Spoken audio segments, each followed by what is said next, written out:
Welcome back. If you enjoy falling asleep to these stories, feel free to like the video and subscribe. And before we begin, what time is it where you are, and where are you listening from tonight? Alright, let's head straight into our first story. Case 1. The call arrived just before sunrise. Not a voice, not a report, not even a proper message. Only a single photograph, sent anonymously to the small regional sheriff's office. The photograph showed a long wooden pier stretching into gray morning water, and at the far end of the pier, placed neatly beside a weathered bench, sat a single leather suitcase. There was nothing unusual about the suitcase itself, except that the pier it sat on had been removed almost 20 years earlier. Deputy Aaron Hale studied the photograph quietly in the pale light of the station office. The image looked recent. Fresh fog hung above the water. The planks of the pier were damp. Seagulls stood along the railing. But according to every town record, the old ferry pier had been dismantled after a winter storm decades ago. Nothing remained but broken pilings beneath the bay. Aaron leaned back slightly in his chair. Outside the station windows, the small coastal town of Brindle Shore was only beginning to wake. The streets were empty. The harbor water moved slowly beneath a blanket of soft gray fog. Aaron printed the photograph and set it on the desk. He looked at it for a long moment. Then he grabbed his jacket and keys. The drive to the waterfront took less than 5 minutes. Brindle Shore was not a large town. One main road curved along the shoreline, lined with quiet houses, small bait shops, and weathered wooden docks. The morning air carried the smell of salt and cold sea grass. Aaron parked near the harbor and stepped out. The fog hung low over the water. Fishing boats rocked gently against their ropes. Wooden boards creaked softly beneath shifting tide. He walked toward the end of the harbor where the old ferry pier had once stood. The location was easy to recognize. 2 large stone foundations remained at the shoreline where the entrance structure had once been. Beyond that, only dark water and scattered barnacle-covered posts remained. Aaron stood there for a while. The tide moved quietly around the broken pilings. The fog drifted slowly past. No pier, no bench, no suitcase. He took the photograph from his jacket pocket again and compared it carefully with the view in front of him. The angles matched. The distant hills across the bay lined up perfectly, but the wooden pier in the image simply did not exist anymore. Aaron lowered the photograph. A gull cried somewhere above the fog. For a moment, he wondered if the photograph had been edited. But the details were too precise. The lighting, the reflections on the water, the distant shoreline. Everything looked natural. He returned to the station later that morning and opened the town archives. Brindle Shore kept most of its records in a narrow room behind the main office.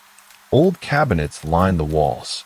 Folders filled with yellowing documents stretched back decades. Aaron located the file labeled Old Ferry Pier Removal Report. The report confirmed what he already knew. Severe storm damage. Structural collapse. Complete removal. Year 2007. Attached were photographs taken during the demolition. The pier looked exactly like the one in the mysterious photograph. Same bench near the end. Same railing. Same spacing between the wooden planks. Aaron flipped through the images slowly. Something caught his attention. In one of the demolition photographs, the workers had removed the bench from the far end of the pier. They had placed it on the shore beside a stack of wooden boards. Aaron leaned closer. Scratched faintly into the back of the bench were 2 letters. Elam. He checked the mysterious photograph again. The bench beside the suitcase was turned slightly toward the water, but even from that angle, something faint could be seen scratched into the wood. Aaron zoomed in on the image. The letters were there. Elam. Later that afternoon, Aaron walked along Harbor Road toward a small cafe overlooking the docks. The owner, Margaret Ellison, had lived in Brindle Shore longer than almost anyone. If the initials meant something, she might remember. The cafe was quiet. Only the soft hum of a coffee machine and the distant sound of gulls filled the room. Margaret stood behind the counter polishing a mug. She smiled slightly when Aaron walked in. "Morning, Aaron." He placed the printed photograph on the counter. "Have you ever seen this pier recently?" Margaret adjusted her glasses and leaned down to examine it. Her expression changed slowly. "No," she said softly. "That pier's been gone a long time." Aaron nodded. "What about the bench?" Margaret looked closer. Her eyes moved slowly over the image. Then she leaned back slightly. "I remember that bench." Aaron waited. She wiped her hands on a cloth and glanced toward the harbor windows. There used to be a man who sat there every evening. Aaron tilted his head slightly. "What man?" Margaret thought for a moment.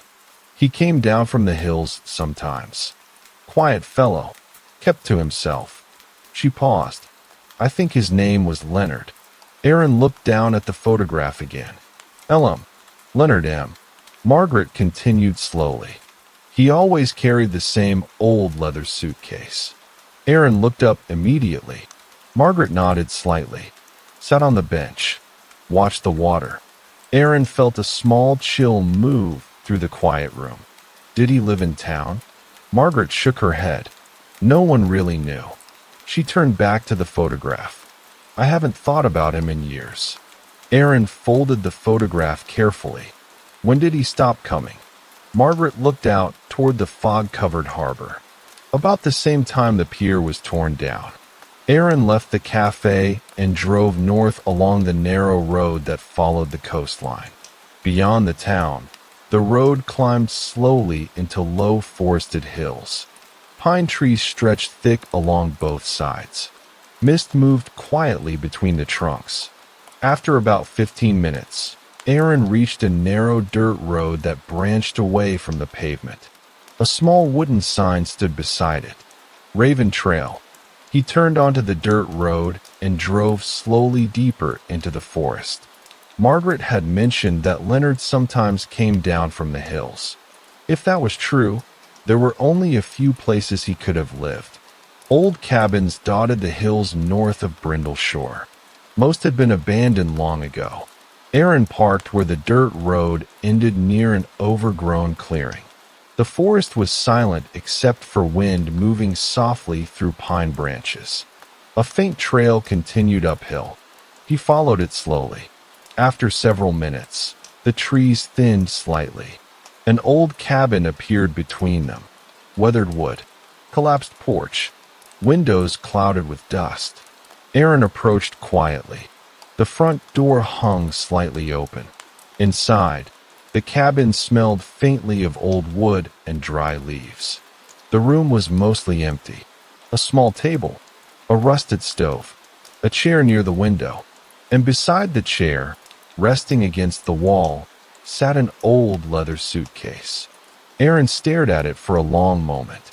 It looked exactly like the suitcase in the photograph. He stepped closer. The leather was cracked with age. Dust covered the handle, but it had been placed carefully against the wall, as if someone had set it there with intention. Aaron knelt beside it slowly. He hesitated for a moment. Then he opened it. Inside were several folded maps, a small notebook, and dozens of photographs. Aaron lifted the first photograph gently. It showed the ferry pier, but the date written in the corner was from last week. He picked up another photograph. The same pier, different angle, another one, and another. Each one showed the same thing. The old ferry pier standing exactly as it had decades ago.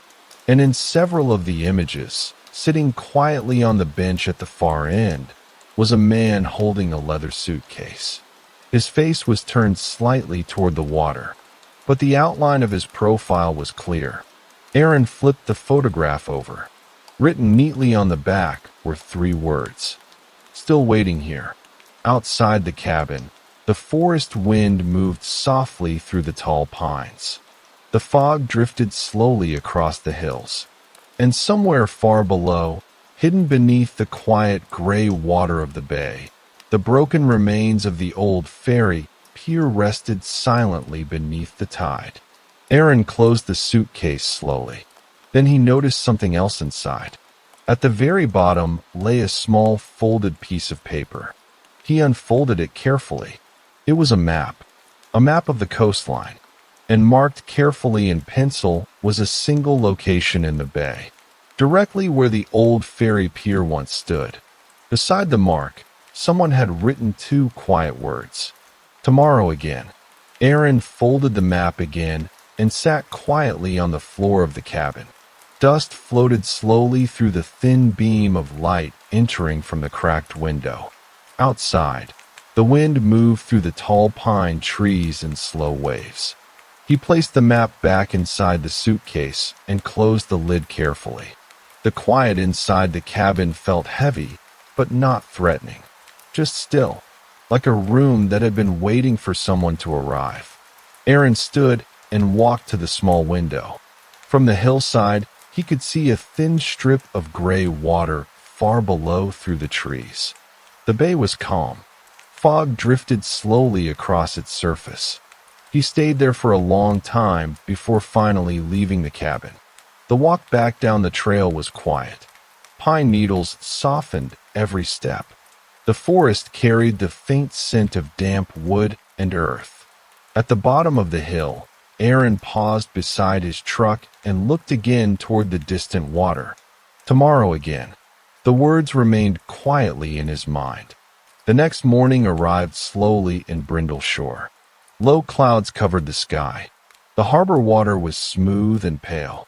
Aaron arrived at the docks just after sunrise. Fishing boats rocked gently in their slips. A few early fishermen moved quietly along the pier preparing their gear. Aaron walked toward a small wooden office near the end of the marina. A weathered sign hung above the door. Harbor Services. Inside, an older man sat behind a cluttered desk repairing a length of rope. His name was Walter Briggs. He had managed the harbor for nearly 30 years.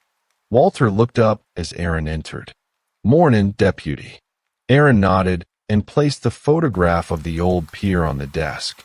Walter leaned forward slowly. His eyes narrowed slightly as he studied the image. "Haven't seen that pier in a long time." Aaron pulled a chair closer. "Do you remember a man named Leonard who used to sit there?" Walter rubbed his chin thoughtfully. "Leonard." He glanced toward the harbor through the window. "Yeah, quiet fellow." Aaron waited. Walter set the rope aside. "He used to walk down from somewhere up north of town." Aaron nodded slightly. "He carried a suitcase?" Walter chuckled softly. "Every single time." The harbor outside creaked gently as a boat shifted against its ropes. Walter continued. "Never saw him open it." Aaron leaned forward a little. "Did he ever talk to anyone?" Walter thought for a moment. "Not much." Another pause. "But he asked me something once." Aaron raised his eyes. "What did he ask?" Walter leaned back slowly. "He asked if the ferry ever came back." Aaron watched him carefully. "What ferry?" Walter looked mildly surprised. "The Old Bay Ferry." He gestured out toward the water. "Used to run from here across to Crescent Point." Aaron turned slightly toward the bay. He had heard the name before. Crescent Point was a small peninsula across the water, mostly forest now. Walter continued quietly. The ferry stopped running long before the pier came down. Aaron frowned slightly. "Why?" Walter shrugged. "Route got abandoned. Not enough passengers." Aaron looked again at the photograph. The fog in the image seemed thick around the end of the pier. Walter spoke again. "Leonard used to come down every evening near sunset." Another small pause. "He always arrived early." Aaron asked quietly, "Did the ferry run at sunset?" Walter nodded. Last crossing of the day. The harbor office fell quiet again. Aaron folded the photograph and placed it back in his pocket. Do boats ever go out near the old pier site anymore? Walter shook his head. Too many broken pilings. He leaned slightly closer. But sometimes fishermen say they see something out there. Aaron raised an eyebrow. What kind of something? Walter smiled faintly. A structure. Aaron remained still. Walter gestured toward the water. Looks like a pier. Aaron drove north along the coast again later that morning. The road curved through long stretches of forest and open shoreline. Mist drifted slowly across the trees. About 10 miles outside Brindle Shore, the road reached a narrow inlet where a small wooden bridge crossed a quiet river. Aaron pulled over beside a weathered roadside building. A faded sign hung beside the door. River Supply. Inside, the small shop smelled faintly of wood smoke and fishing bait. Shelves lined the walls with old equipment and supplies. A woman stood behind the counter reading a newspaper. She looked up as Aaron entered. Her name was Lydia Crane. She had owned the shop for decades. Aaron greeted her and wandered slowly through the aisles before placing the photograph on the counter. Lydia studied it silently. Her eyes moved carefully across the image. After a moment, she looked up. That pier shouldn't be there. Aaron nodded. Have you ever seen it recently? Lydia folded the newspaper and set it aside. No, but she didn't sound entirely certain. Aaron noticed. You've heard something. Lydia leaned slightly closer. Fishermen talk. Aaron waited. She lowered her voice a little. They say when the fog rolls in thick enough, something appears in the bay. Aaron asked quietly, What appears? Lydia glanced toward the shop window facing the distant water. The old ferry route. Aaron said nothing. Lydia continued slowly. Lights sometimes. Reflections where nothing should be. Another pause. And once or twice. She tapped the photograph gently. A dock. Aaron left the shop and continued driving. The road wound deeper into the forest. Tall cedar trees replaced the pines. The air grew cooler and heavier. After another 15 minutes, he reached a gravel turnoff leading to a small ranger station near the edge of a large protected forest. The station building was simple. A small wooden structure with a tall radio antenna beside it. Aaron parked and walked up the steps. Inside, the station was quiet except for the soft static of a radio. A ranger named Daniel Torres sat at a desk sorting through weather reports. Daniel looked up with a friendly nod. Aaron placed the photograph on the desk. Daniel studied it carefully. That's the old ferry pier. Aaron nodded. Have you ever seen it from the hills? Daniel leaned back in his chair. He thought for a moment. Maybe. Aaron waited. Daniel turned slightly and opened a drawer beside his desk. He pulled out a small notebook. About a week ago, I was hiking the ridge trail at sunrise. He flipped through a few pages. Fog was thick over the bay. Another page turned, and I thought I saw something sticking out into the water. Aaron leaned slightly forward. What did it look like? Daniel tapped the photograph. That. Aaron remained silent. Daniel continued. It was only there for a minute. Then the fog shifted, and it was gone. The ranger station window looked out toward miles of forest. The trees stretched quietly over rolling hills all the way to the distant coastline. Aaron left the station later that afternoon. Instead of returning directly to town, he followed a narrow service road deeper into the forest. The road eventually reached a high overlook above the bay. Aaron stepped out of the truck. The view stretched wide beneath him. Gray water, drifting fog, distant shoreline. He leaned against the hood of the truck and watched quietly. The fog moved slowly across the bay, sometimes thinning, sometimes thickening again. The broken remains of the old ferry pier sat somewhere out there beneath the water. But as the fog shifted slightly, Aaron noticed something strange. For a moment, far out in the bay, A faint straight line appeared on the water's surface. It looked almost like the edge of a structure, a long wooden structure stretching quietly into the fog. Aaron watched carefully. The line remained for several seconds. Then the fog drifted again, and the water returned to its empty gray calm. The sun was beginning to set by the time Aaron drove back toward Brindle Shore. The road passed through a narrow stretch of forest near the shoreline. Halfway through the trees, he noticed something he hadn't seen before. A narrow side road, barely visible between thick brush. An old wooden sign leaned beside it. The letters were faded but still readable. Ferry Road. Aaron slowed the truck. He turned onto the narrow path. Branches brushed softly along the sides of the vehicle as he drove. The road curved slowly downhill through the forest. After several minutes, the trees opened into a small clearing near the water. An old building stood at the edge of the clearing. Weathered wood, broken windows, a rusted metal roof. Aaron stepped out and approached slowly. Above the door, barely visible beneath peeling paint, were the words, Bay Crossing Terminal, the old ferry station. He pushed the door open gently. Inside, the air smelled faintly of dust and salt. Wooden benches lined the walls. A ticket counter stood near the center of the room. Behind it hung a large, faded map of the bay. Aaron walked closer. The map showed the old ferry route clearly, Brindle Shore to Crescent Point. His eyes moved slowly along the route drawn across the water. At the center of the map, someone had placed a small pencil mark, a simple X, the exact location marked on the map he had found in Leonard's suitcase. Aaron stood quietly inside the abandoned terminal. The building creaked softly as evening wind moved across the clearing. Outside, the fog had begun rolling in again from the open water, and far beyond the trees, somewhere out in the quiet gray bay, the slow tide continued to move over the broken remains of the old ferry pier. Waiting, just as it always had. Aaron remained inside the old ferry terminal for a while. The building was quiet except for the soft movement of wind through the broken windows.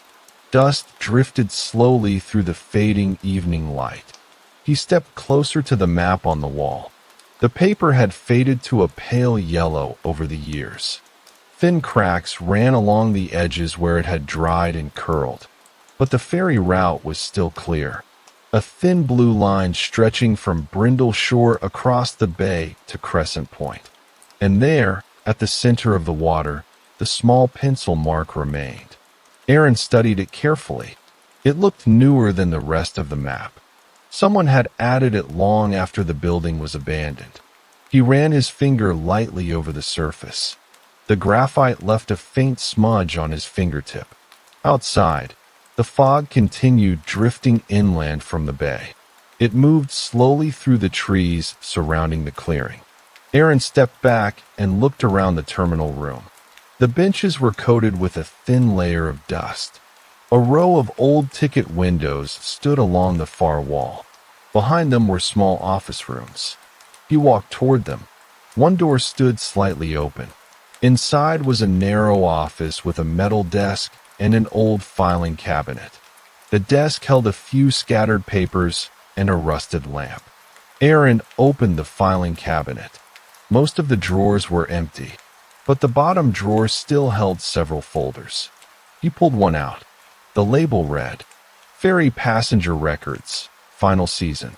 Aaron sat at the desk and opened the folder. Inside were neatly typed lists of names and dates.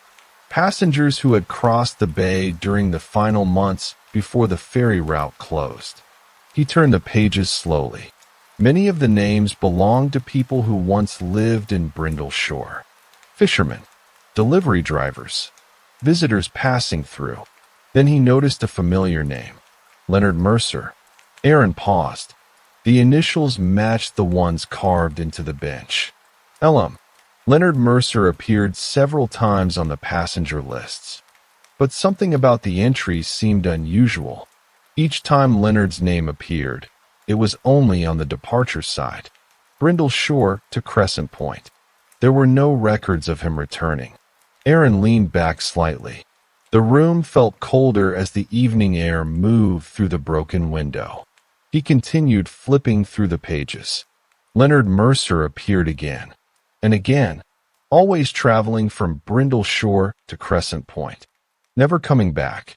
Aaron closed the folder slowly. Outside, the fog had thickened across the clearing. The trees had become pale shapes in the growing mist. He stepped out of the terminal and walked toward the shoreline. A narrow wooden dock extended from the clearing into the water. It was badly weathered. Half the planks were missing. The dock ended abruptly a few feet above the tide. Aaron stood at the edge and looked out across the bay. The fog stretched far over the water. The opposite shore of Crescent Point was hidden somewhere within it. For a moment the water was completely still. Then a faint ripple moved across the surface. Aaron watched quietly. The ripple widened slowly. And for just a second, far out in the fog, something dark appeared above the waterline. A long shape. Straight. Almost like the outline of a dock. Aaron blinked. The fog shifted again. The shape disappeared. Only gray water remained. He stayed there until the evening grew darker. Then he returned to his truck and drove back toward town. The road wound slowly through the forest. Headlights cut narrow paths through the mist. About halfway back to Brindle Shore, Aaron noticed a small roadside building he had never paid much attention to before. A wooden structure with a dim light glowing inside. A sign hung above the door. Crossroads Diner. He pulled into the gravel lot. Inside, the diner was warm and quiet. Only a few tables stood near the windows. An elderly man sat alone near the counter drinking coffee. Behind the counter, a woman wiped down the metal surface with a cloth. Her name was Clara Whitfield. She smiled as Aaron entered. Evening, deputy. Aaron returned the greeting and sat at the counter. Clara poured him a cup of coffee. Steam rose slowly into the dim lights above. Aaron placed the photograph of the old pier on the counter. Clara studied it silently. After a moment, she sighed softly. That pier again. Aaron looked at her. You recognize it? Clara nodded. Everyone around here used to. She tapped the photograph gently. I used to take the ferry across when I was younger. Aaron asked quietly, Do you remember Leonard Mercer? Clara's expression changed slightly. She leaned back and thought for a moment. Yes. Aaron waited. He was a schoolteacher once. Aaron raised his eyes slightly. In Brindle Shore? Clara shook her head. No. She looked toward the window where fog pressed softly against the glass. Crescent Point. Aaron stayed silent. Clara continued slowly.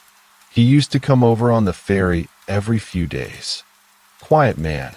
She took a small sip from her own coffee. But one day he stopped coming. Aaron asked softly, When? Clara thought carefully. Right around the time the ferry route shut down. The old man at the nearby table glanced over briefly, then returned to his coffee. Aaron folded the photograph again.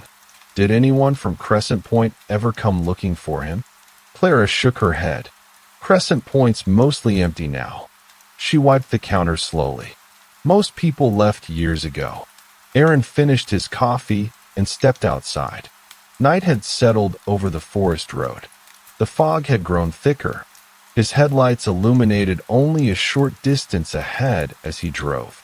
The next morning arrived with the same quiet gray sky. Aaron returned to the harbor early. Walter Briggs was already there preparing a small work boat. Aaron walked down the dock. Walter looked up. Morning again.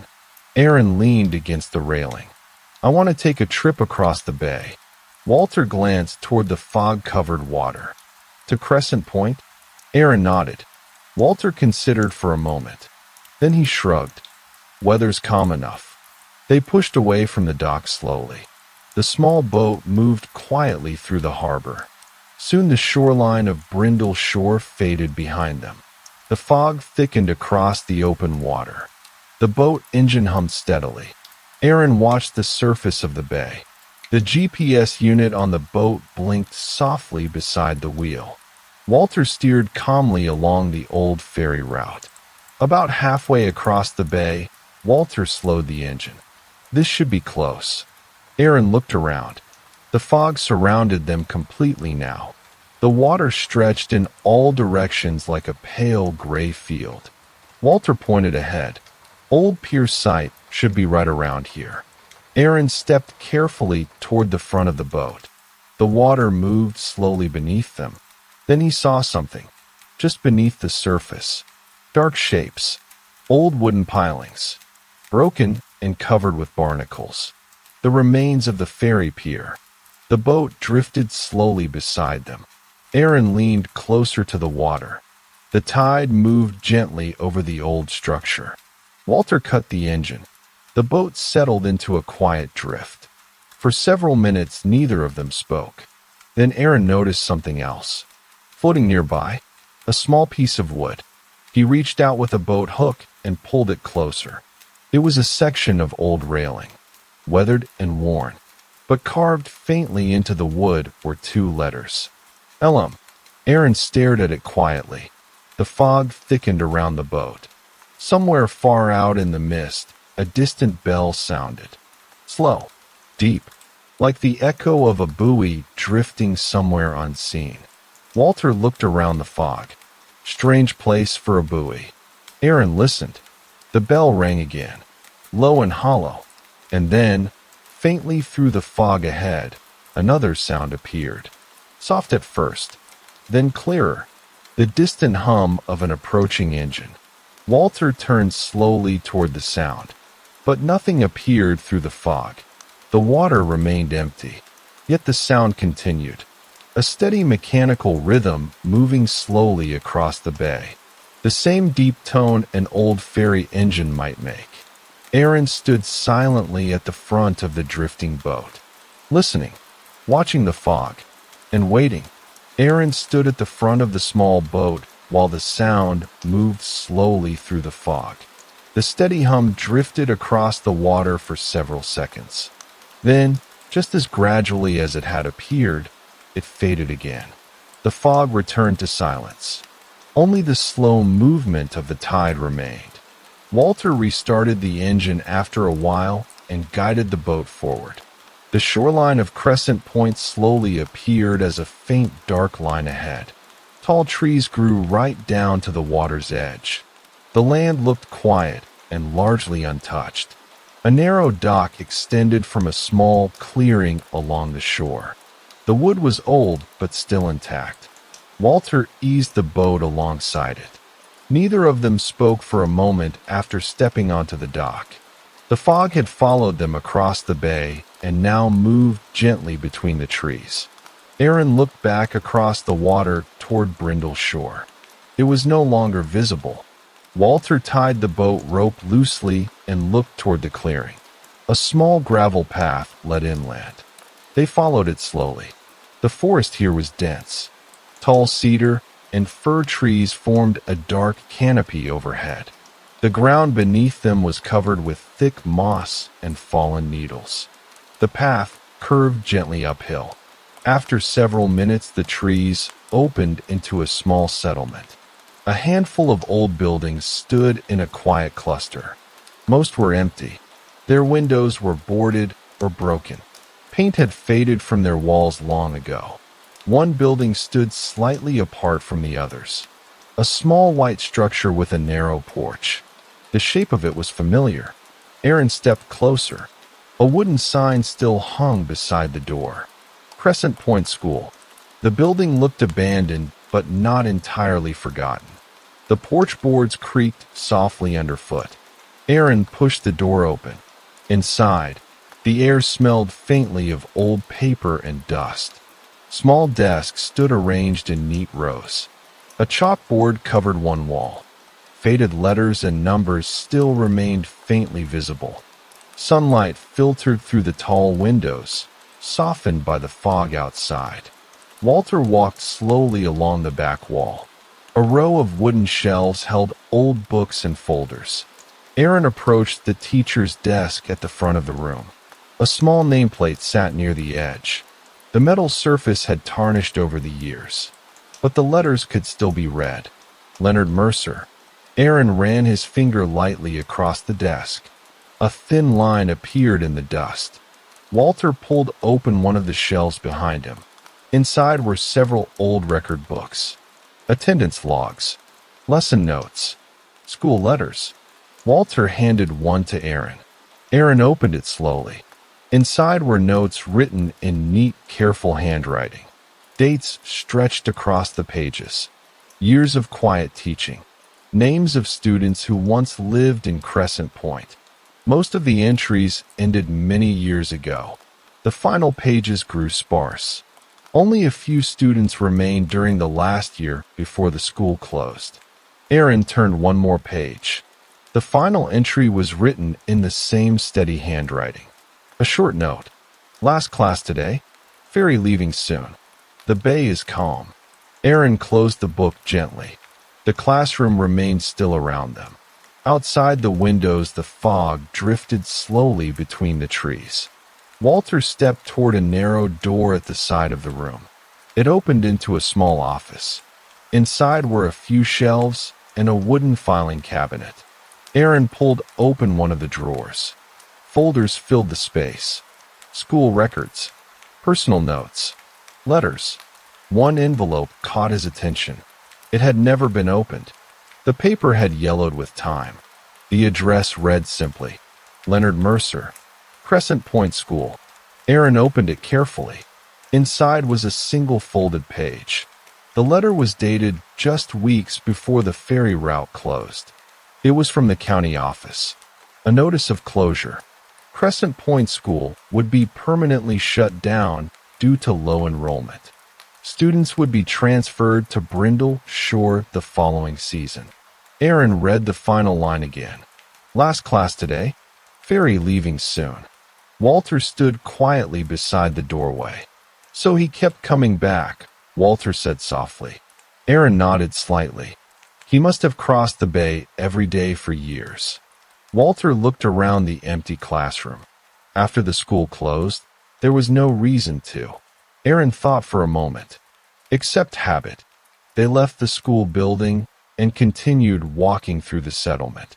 The old road curved gently toward the opposite side of the peninsula. Several houses stood along the path. Most were empty, but a few showed faint signs of occasional use. Smoke stains on chimneys. Footprints in the soft dirt. The road eventually reached another small dock facing the open bay. This dock looked older than the one where they had landed. The boards were uneven and covered with moss. Aaron walked slowly along it. At the end stood a small metal post. An old ferry signal bell. The same deep bell sound they had heard through the fog. Walter rang it gently with his hand. The tone echoed softly across the water. The sound drifted slowly over the fog-covered bay. Aaron looked down at the wood beneath the bell. Scratched faintly into the surface were two letters. Elam. Walter rested his hand on the railing.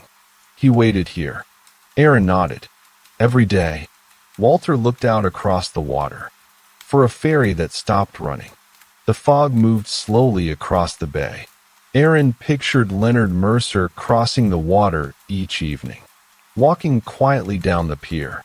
Sitting on the bench. Watching the horizon where the ferry used to appear. Then crossing back again. Day after day. Year after year. Walter spoke quietly. Maybe he believed it would come back. Aaron looked down at the water. The tide moved slowly around the old pilings far out in the fog. The map in the suitcase had marked the middle of the route, the place where the ferry would have been when the school bell rang each afternoon. Perhaps Leonard had continued visiting the pier simply to remember the crossing, to keep the routine alive, the quiet rhythm of a life spent moving between two quiet shores. They remained at the dock for a long time. The fog began thinning slightly as the afternoon passed. Across the bay, a faint shape slowly appeared, the distant hills above Brindle Shore. Walter finally spoke again. "You ever notice how sound carries across the water?" Aaron nodded. "Especially in fog." Walter gestured toward the bell. "If someone rang that from here, people on the old pier might have heard it." Aaron understood. Two quiet signals across the water. A teacher ending the school day. A ferry preparing to depart. Two routines once connected across the bay, now separated by time. Aaron looked once more across the water. The fog shifted gently. For a brief moment, far out where the old pier once stood, the surface of the water reflected a long, faint line, almost like the shadow of a wooden dock reaching quietly into the bay. Then the reflection faded.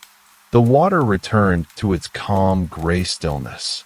Aaron turned back toward the forest path. The quiet settlement of Crescent Point remained behind them, and somewhere beneath the soft movement of fog and tide, the old ferry route continued to rest quietly between the two shores. Case 2. At 2:17 in the morning, the lighthouse turned on. No one had lived there for 20 years. The beam began slowly, as if waking from a long sleep, rotating once across the black water and the quiet cliffs before fading again into darkness. 3 seconds later, it turned again. The lighthouse stood on a narrow peninsula outside the small coastal village of North Harrow. The tower was old brick, weathered by decades of wind and salt. Its windows had been boarded up sometime in the late 1990s. The access gate was locked with a rusted chain, and yet the light had turned. A fisherman named Leon Adler noticed it first while checking his nets offshore. The beam crossed the water in a pale white arc. Leon lowered his binoculars slowly. He watched the lighthouse complete another quiet rotation. Then another. By morning, half the town had heard about it. But by sunrise, the lighthouse was dark again. The sheriff's office received 3 separate calls about the same thing. One from Leon, one from a truck driver passing along the coastal highway, and one from the overnight clerk at the gas station near the harbor road. Deputy Mara Keene drove out to the peninsula shortly after sunrise. The road to the lighthouse curved along a quiet bluff above the ocean. Fog drifted slowly over the rocks below. The tide was low, exposing long bands of wet stone along the shoreline. The lighthouse appeared slowly through the mist as the road approached the point. It looked exactly as it always had. Old, closed, silent. Mara parked near the gate. The chain around the entrance had not moved. The lock was still sealed with a faded county tag placed there years earlier. She stepped out and listened. Only wind and distant water. A narrow gravel path led toward the tower. Grass had grown through most of it. The wooden keeper's house beside the lighthouse leaned slightly toward the sea, its paint peeling in long pale strips. The windows were dusty. One shutter creaked quietly in the wind.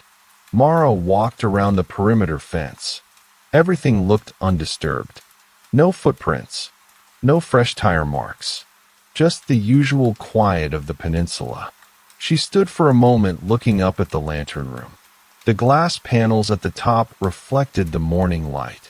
Nothing inside moved. After a few minutes, she returned to the car and drove back toward town. North Harrow was small. One grocery store, one diner, a marina with 8 permanent docks, and a scattering of houses along narrow streets that curved with the coastline. The gas station clerk, a man named Victor Hall, described what he saw around the same time as the fisherman. He had stepped outside to throw away some trash behind the station. The lighthouse beam swept across the clouds over the ocean. Victor said it looked steady, not flickering, not weak, just like a normal lighthouse. Later that afternoon, Mara visited the marina. Leon Adler was repairing a line beside his boat. The harbor water moved gently against the docks. Leon described the same slow rotation. He said it lasted maybe 15 minutes, maybe 20. Then it stopped. Mara asked if anyone had access to the lighthouse. Leon shook his head. Not legally. The county had closed it after structural concerns. The power lines running to the tower had been disconnected years ago. At least that was what people believed. Later that evening, Mara checked the Old Town Records office. It occupied a small building behind the library. Inside were shelves of local maps, permits, and maintenance logs going back decades. The last official entry related to the lighthouse was dated 1998. It confirmed the electrical disconnection. The lighthouse lamp had been removed. The rotating mechanism had been dismantled. The entry ended with a short note stating the tower was permanently decommissioned. Mara closed the folder slowly. Outside, evening fog had begun to roll across the town streets. She returned to the peninsula just before sunset. The lighthouse looked unchanged. Wind moved softly through the grass along the bluff. The chain on the gate still hung in place. This time she walked farther down the coastline path below the tower. The rocks along the shore were smooth and dark. Small pools of seawater reflected the fading sky. She stopped near the base of the cliff beneath the lighthouse. From here the tower looked taller, more isolated. Something caught her eye near the rocks. A narrow wooden crate sat partially wedged between two stones. It looked old, but not weathered. Mara climbed carefully down toward it. The crate was sealed with simple metal clasps. No markings, no labels. Inside were 3 large glass bulbs. Each one looked similar to the kind once used in lighthouse lamps. But these were newer. The glass was clear and unclouded. They had been wrapped carefully in cloth. Mara stood there for a long moment listening to the water move against the rocks.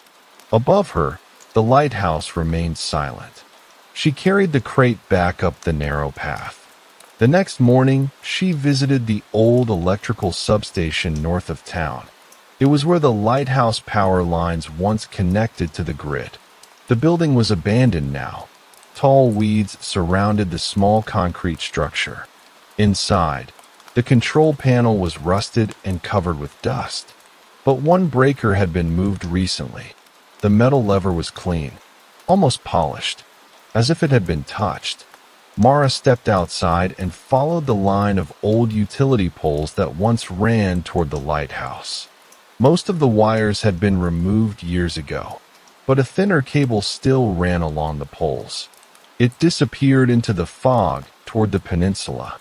Later that day, she spoke with an elderly man named Walter Ames. Walter had been the lighthouse technician decades earlier. He lived in a small cabin several miles inland near the forest road. Walter listened quietly while Mara described the light. Then he walked slowly to a shelf near the window. He pulled down a folded blueprint. The original lighthouse design. Walter traced a finger across the paper. Then he paused. There was something unusual about the final wiring plan, he said softly. He pointed to a secondary line running beneath the main electrical system. A backup circuit, one that did not run through the main power grid. Walter said it had been installed late during construction. No one ever used it. At least, not that he knew. Mara drove back toward the peninsula as the sun lowered behind the hills. The fog was thicker now. The lighthouse tower appeared only when she was already near the gate. She stood beside the fence and looked up again. The lantern room windows were dark, but something else was visible now. A faint reflection moving slowly inside the glass. Not light exactly, just a quiet shifting brightness. Almost like someone walking past a window far above. The wind carried the sound of the ocean across the cliffs. And for a moment, very faintly, Mara thought she heard something from inside the tower. A soft mechanical rhythm. Turning. Slow. Patient. as if something inside the lighthouse had begun moving again after a very long time. The next morning, Mara returned to the lighthouse before dawn. The fog had thinned, but the sky remained gray, as if holding its breath. She walked around the perimeter again, careful not to disturb anything. The quiet had settled over the land, broken only by the faint rhythm of the distant waves. As she circled the lighthouse, she stopped by the old wooden keeper's house again. Its door was slightly ajar, just enough to let the smell of mildew drift out. Mara nudged it open with the toe of her boot, the hinges creaking quietly. Inside, the air was thick with dust, and the wooden floors groaned underfoot. Everything seemed abandoned, untouched for years. But the scent was strange. There was something faintly metallic about it, mixed with the musty air. Mara wandered through the small rooms, her footsteps muffled by the layers of dust. A table in the corner was scattered with old maps of the coastline, yellowing and brittle, some of them torn. One map, partially rolled, caught her attention. It showed an intricate pattern of the peninsula, but several locations had been marked with red excess. None of the marks seemed to match known paths. She folded the map carefully and placed it in her bag. Outside, the fog began to lift as the morning grew older. She decided to explore the old dock, just a mile south of the lighthouse, where a handful of boats used to rest. The dock was quiet, still. The wooden planks were warped and cracked from years of exposure, and the salt water had eaten away at the edges. A few old fishing boats were tied to the posts, their hulls chipped and weathered. One boat, however, caught her eye. It was a small skiff, turned upside down on the dock as if abandoned hastily. Mara walked closer, her footsteps echoing against the empty space. A small leather bag was resting beneath the boat. It seemed out of place. She knelt down to inspect it. Inside the bag was a folded letter, sealed with a dark wax emblem. The wax was old, cracked, and worn. The letter itself was faded, the ink barely legible. It took a moment before Mara could make out the words. "Do not forget the light. It is always waiting." Nothing more. Just that. She tucked the letter back into the bag and stood up slowly. The air was heavier now, almost oppressive.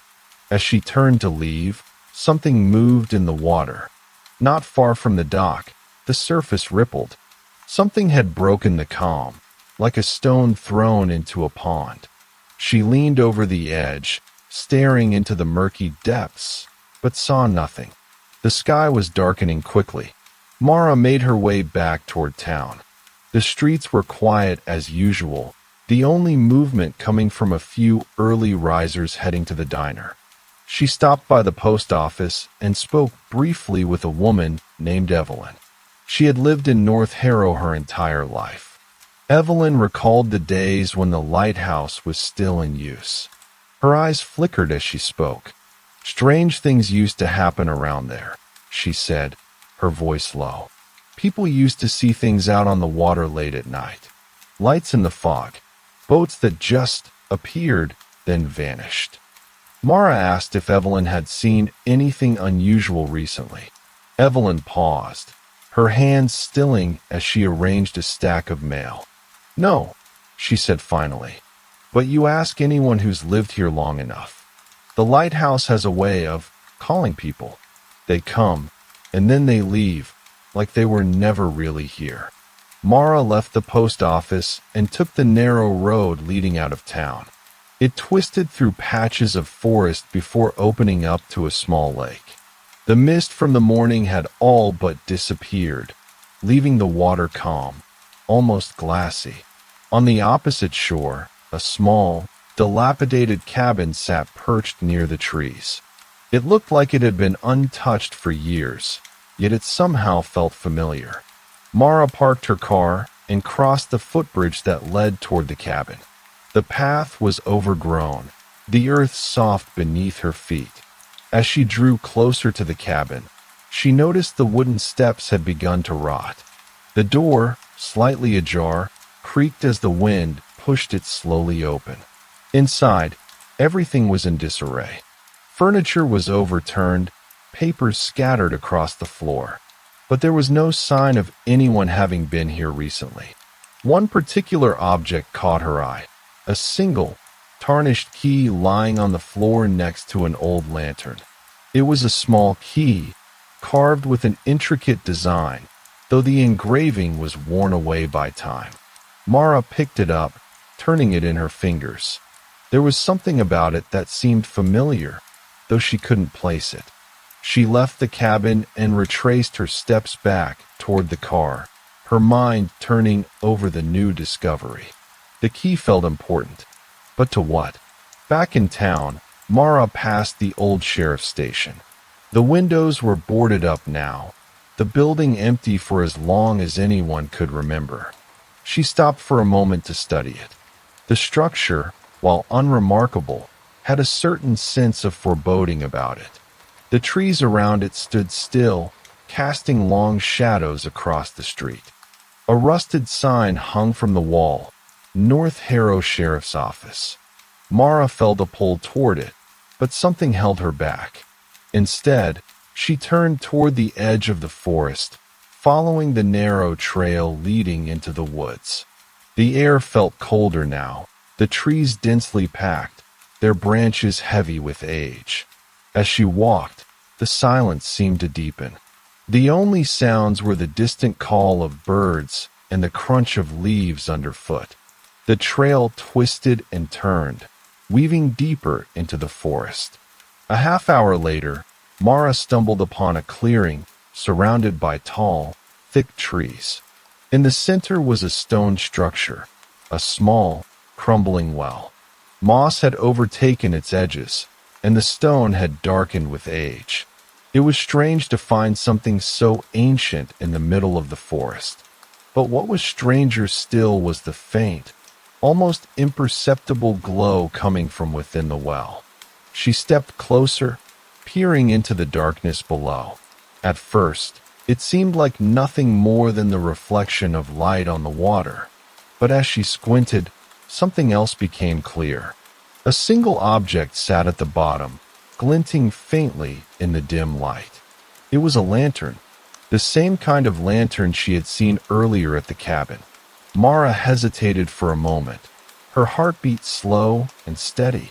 Something deep within her told her that the mystery was about to unfold even further. But she had no choice but to continue. The quiet continued to surround her, the forest still as ever. The slow rhythm of the investigation deepened as she stared into the well. And somewhere, not too far away, a light began to stir again.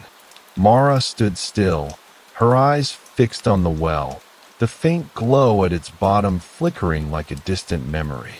The stillness of the forest seemed to press in around her, the air thick with a quiet anticipation. She hesitated for a moment longer, then turned away from the well. The glow felt like something that wasn't meant to be disturbed, a soft secret buried beneath layers of time and earth. The path ahead twisted deeper into the forest. Mara decided to follow it. The trees here were older, taller, and closer together.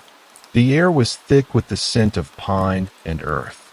It was quieter than before, no birds, no distant wind.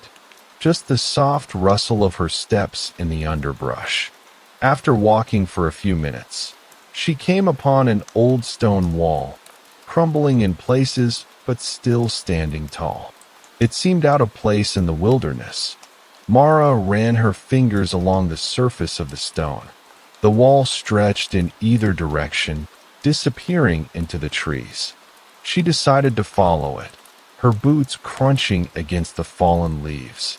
The stones, covered in moss, were cold to the touch, and the air around her seemed to grow heavier with each step. As she moved further, the wall curved, and she saw something ahead. Through a break in the trees, a small building emerged from the fog.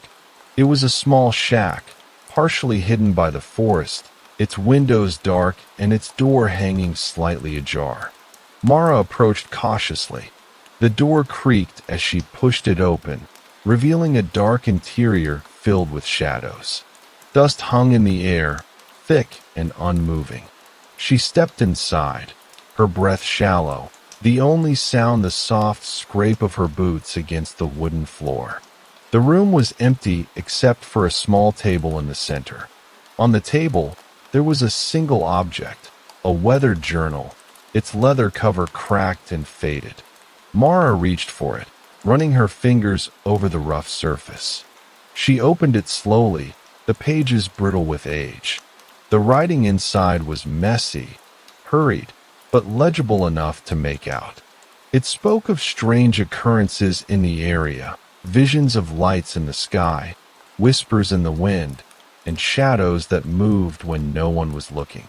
But the entries were sporadic, as if the writer had been interrupted. One page, near the end of the journal, was marked with a single line. The light always calls, but it takes what it wants first. Mara turned the page, but the rest of the journal was blank. She closed it slowly and placed it back on the table. There was no sense in continuing her search here. The air was thick with something she couldn't place, something unsettling. She stepped back outside, the cold air greeting her with a soft shiver. The sun was beginning to dip below the trees, casting long shadows across the forest floor. Mara walked back along the stone wall, her mind replaying the strange words she had just read. The journal had given her more questions than answers, but it also deepened the mystery. She couldn't ignore the feeling that something in this quiet place had been forgotten or hidden on purpose. The trail ahead eventually led her out of the forest and onto a narrow, winding road. It was silent here, no cars, no people, just the faint rustling of leaves in the wind. She followed the road for some time, until she came upon a small, weathered building on the side of the road. It was a gas station, though the pumps appeared old and unused. The sign above the door read, "Harrow's Fuel," in fading, peeling paint. Mara pushed open the door. The bell above it jingled softly, announcing her arrival. The interior was dimly lit, and the smell of old gasoline mixed with the mustiness of the air. An elderly man stood behind the counter, his face creased with age, his eyes sharp but tired. He looked up as she entered, giving her a small nod. "Quiet evening," he said, his voice rough, like gravel scraping against stone. Mara approached, her gaze flickering to the shelves lined with dust-covered cans and bottles. "Do you know anything about the lighthouse?" she asked, her voice casual, though her mind raced with unanswered questions. The man paused, his eyes narrowing slightly. "Lighthouse," he said, almost to himself. "Ain't been anyone out there for years. Not since they closed it down. And before that, well, strange things always seem to happen around it." Mara felt a quiet thrill of recognition.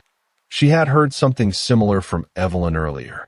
"Strange things?" she prompted, leaning forward slightly.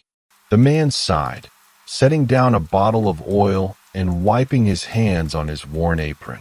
"Lights at night, the fog rolling in, thick as you like, and a glow from the lighthouse, like someone's shining a lantern from the top. Always at night, always when the mist is heavy. People talk, but nothing ever came of it. They say it's just the wind and the waves, playing tricks on your eyes." Mara pressed him further, but the man only shook his head. "Nothing more I can tell you. Ain't nobody been there in years, and that's just how it stays." She thanked him and left the gas station, stepping back into the crisp evening air. As she walked back to her car, she couldn't shake the feeling that the lighthouse and the strange occurrences surrounding it were part of something much older than she had first imagined. The road stretched ahead of her, the evening darkening, and the quiet of the town surrounding her like a blanket. Mara glanced down at the journal she had found, now resting on the passenger seat of her car. There was something in its words that lingered in her mind, something she couldn't quite place. But as she drove away from the gas station and into the night, she knew the answers were still out there. And the more she uncovered, the more the mystery would deepen. Mara drove through the quiet streets of North Harrow, the headlights illuminating the mist rising from the ground. The road ahead twisted like a snake, hugging the coastline, its edge crumbling away toward the water below. She glanced at the journal beside her, its presence heavy on the passenger's seat, its words stirring in her mind. She passed the old church at the town's edge, its steeple barely visible through the fog. The tall iron gate was half open, as though waiting for someone to enter. The church had been abandoned for years, and the townsfolk rarely spoke of it. Most people avoided it, preferring to stay on the well-worn paths. Mara felt drawn to it. She parked her car by the gate, the engine humming quietly before she turned it off. The ground was soft here, and her boots sank slightly into the earth as she stepped onto the overgrown path that led up to the church. The door creaked as she pushed it open. Inside, the air was cool and still. Dust motes danced in the faint light filtering through the broken windows.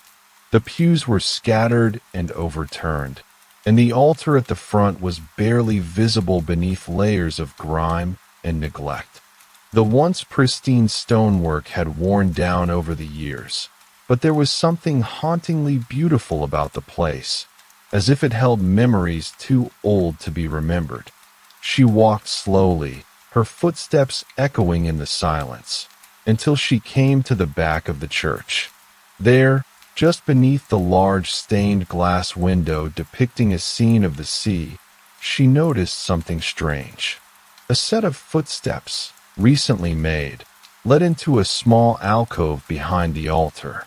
The footprints were still clear, though the rest of the floor was undisturbed, as if the person had just passed through.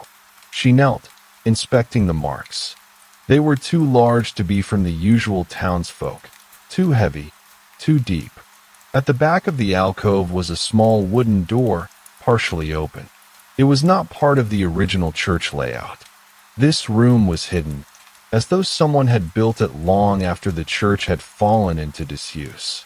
Mara pushed the door open with a creak and stepped inside. The room was small, cramped, and filled with old furniture covered in dusty sheets. But there, in the corner, was a wooden chest, its surface smooth and worn by time. She knelt down and carefully lifted the lid.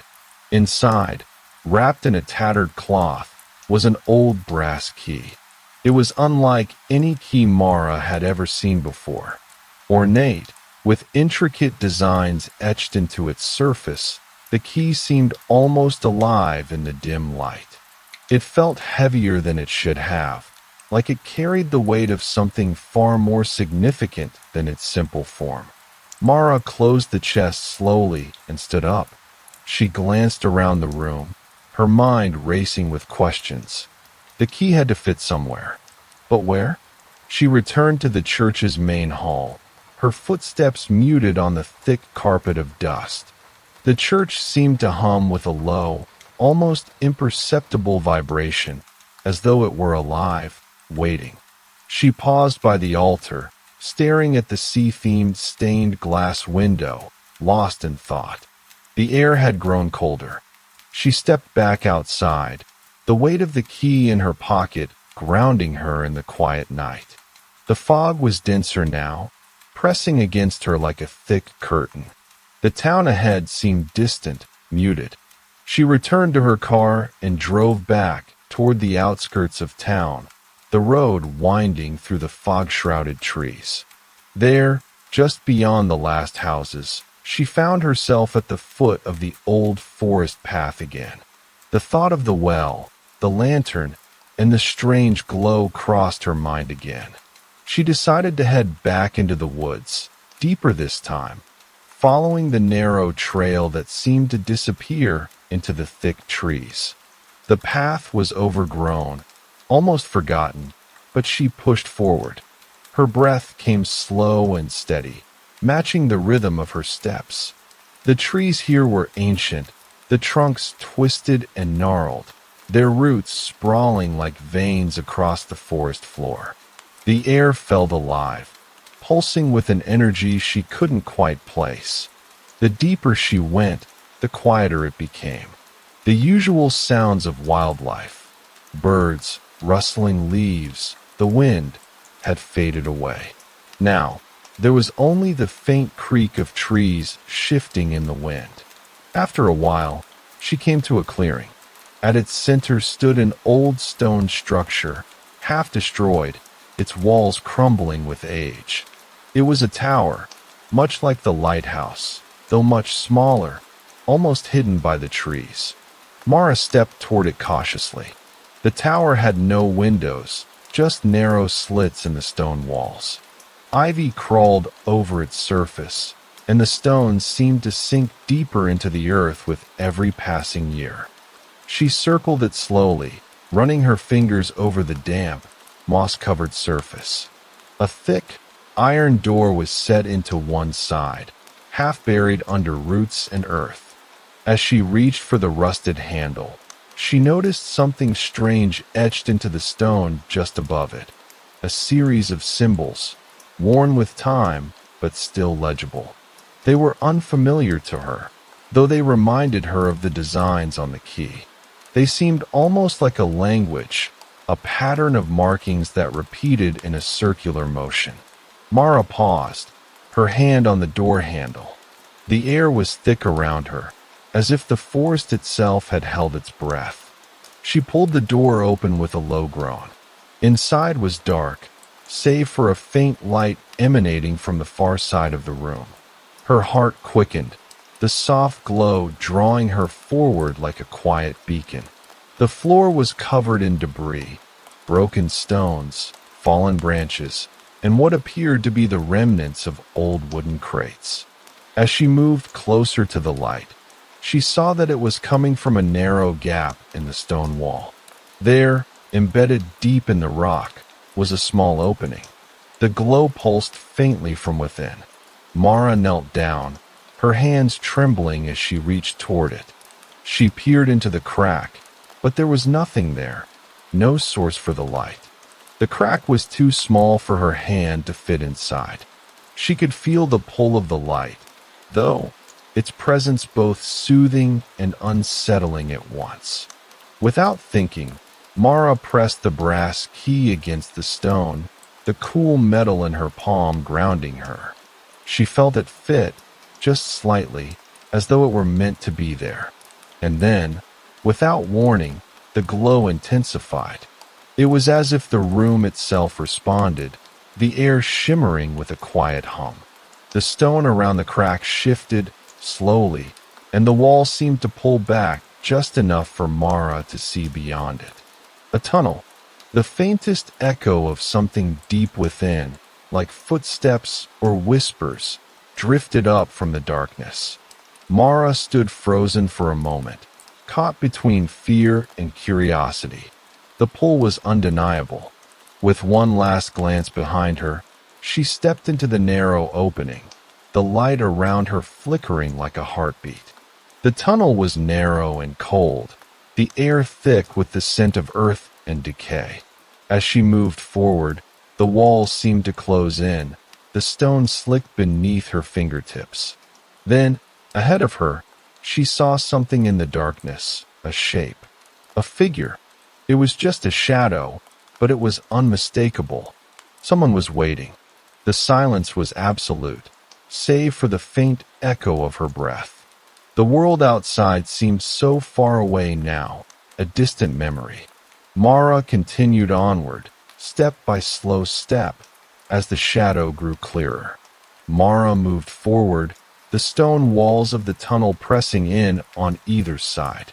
The air felt thick, heavy, and the faint glow from the crack ahead seemed to pulse in time with her heartbeat. The shadow ahead grew clearer with every step, a figure slowly taking form. It was still indistinct, like a mirage, as though it was more a shape than a person. Her feet seemed to drag, the tunnel narrowing further, but she couldn't bring herself to turn back. The pull toward whatever lay ahead was too strong. The quiet whispers in the darkness were barely audible, but they seemed to be calling her, urging her on. As she stepped closer, the figure began to solidify, becoming more distinct. The glow from the crack bathed it in a soft light, revealing a tall, thin figure in a long coat. The face was obscured by shadows, but the figure stood motionless, as if waiting. Mara's breath caught in her throat, and her hand instinctively went to the brass key in her pocket. It felt warmer now, almost alive. She stopped a few feet from the figure, her eyes trying to make out its details. There were no features on the face, only darkness, and yet the figure seemed familiar somehow. The sense of recognition lingered, but she couldn't place it. "Who are you?" she whispered, her voice quiet in the heavy silence. The figure didn't respond. It stood perfectly still, the air around it heavy with the weight of something unspoken.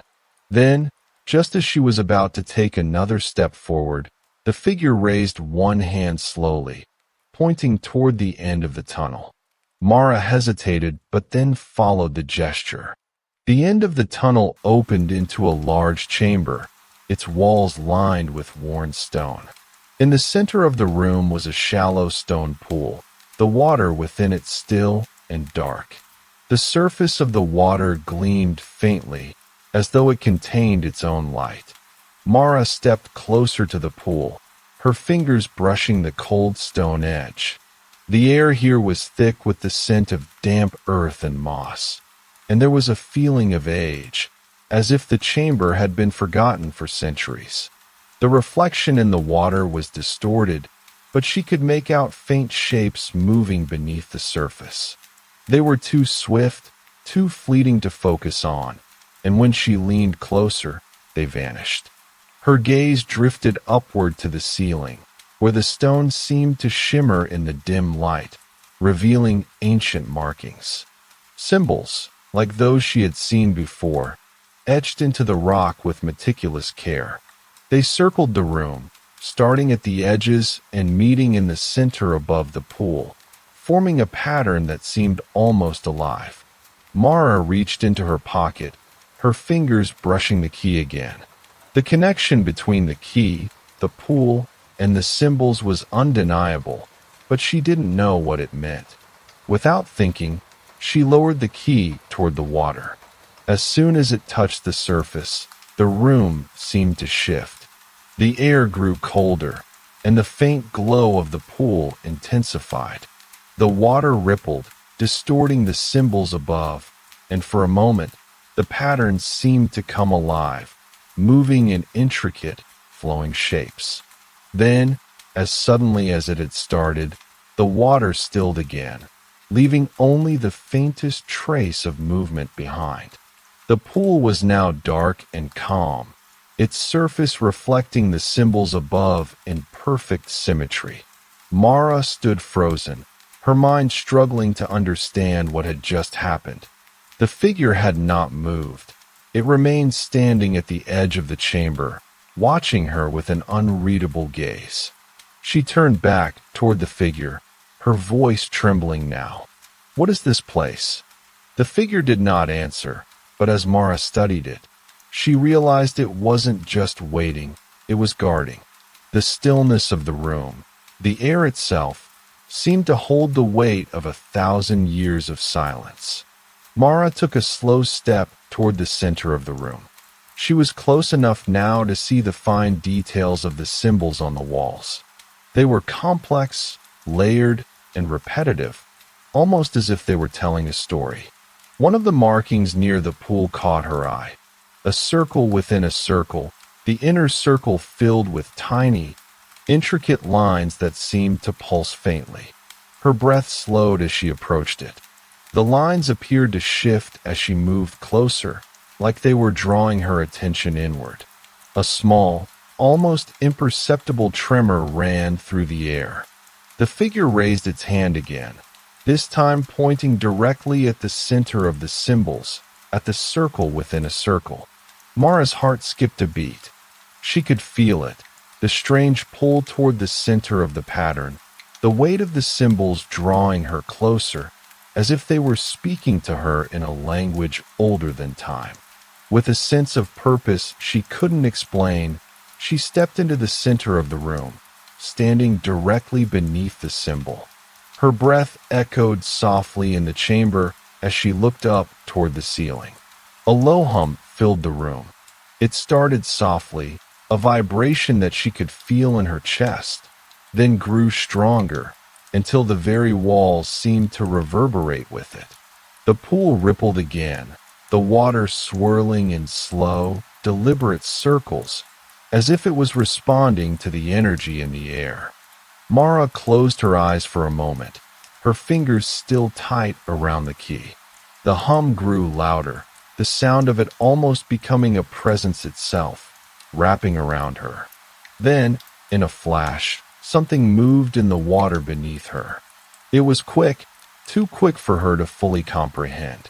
Something large, something alive, surged upward from the depths of the pool. The surface churned, and the shadows beneath the water seemed to come alive with movement. Mara staggered back, her heart racing. She turned toward the figure, but it was gone.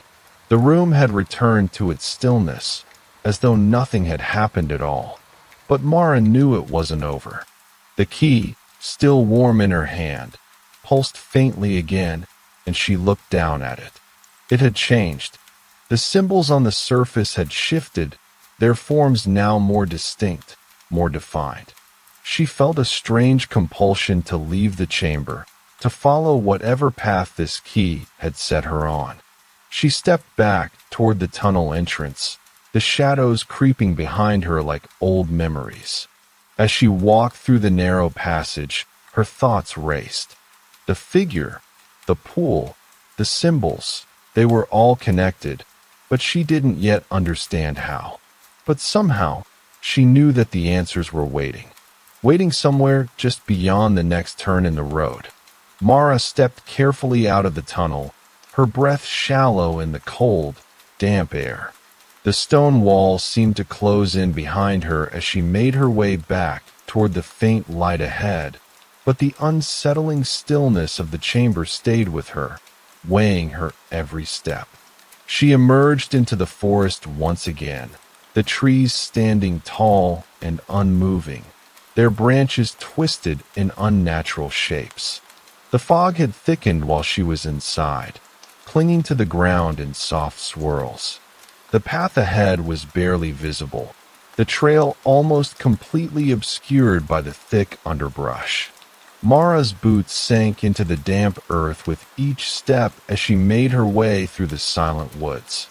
The sounds of the forest had disappeared, replaced by the steady hum in her ears, a lingering echo from the strange energy of the chamber. After a while, the path curved sharply, and Mara found herself on a narrow road she hadn't noticed before. It was almost hidden by overgrown trees, and its surface was cracked and uneven. The road seemed to stretch on forever, disappearing into the mist like an old memory fading with time. She followed it for what felt like hours, her eyes straining to make out shapes through the thickening fog. She hadn't realized how much the forest had changed around her until she came upon a small, forgotten building nestled against the trees.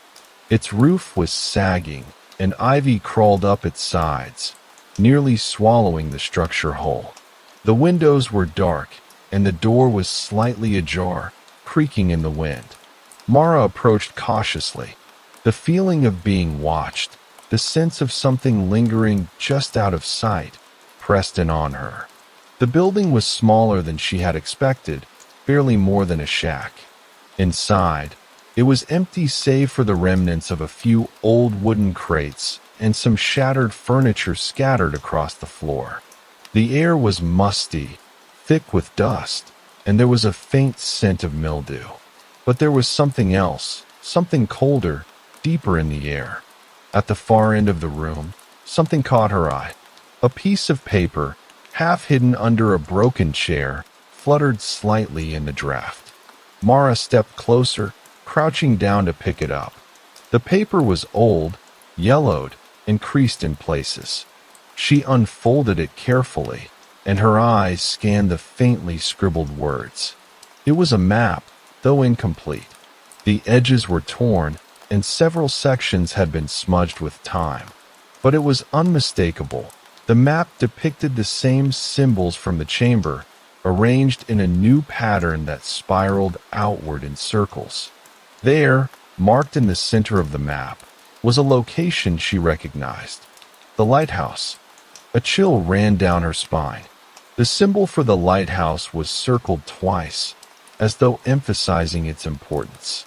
Beneath it, in small, almost illegible writing, were the words, "The key unlocks what is hidden."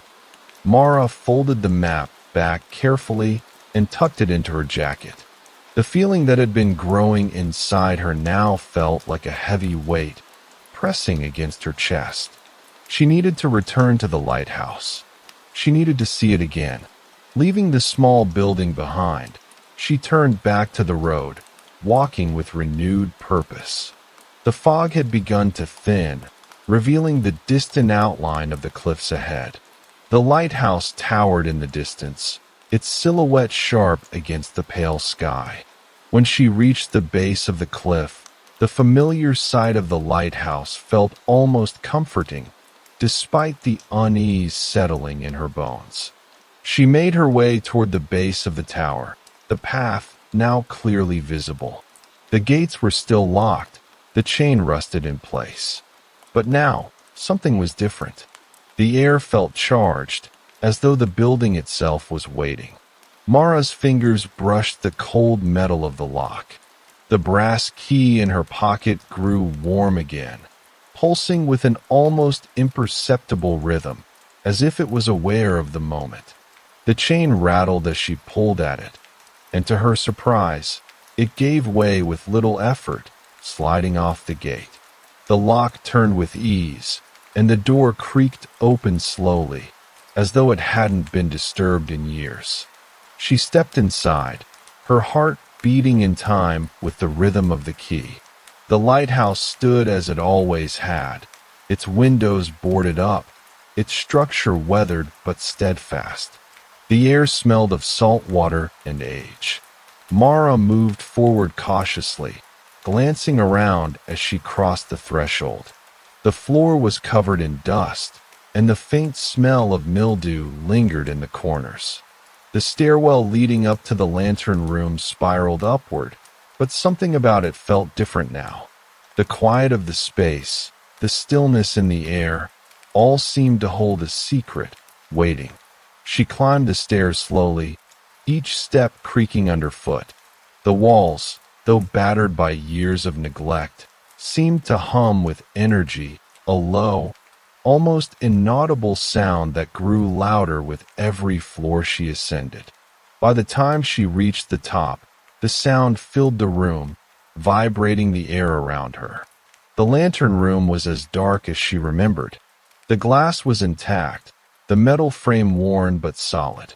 Yet there was something wrong. The glow from before, the faint light that had emerged from the well, seemed to flicker here, faint but unmistakable. It was coming from beneath the floorboards.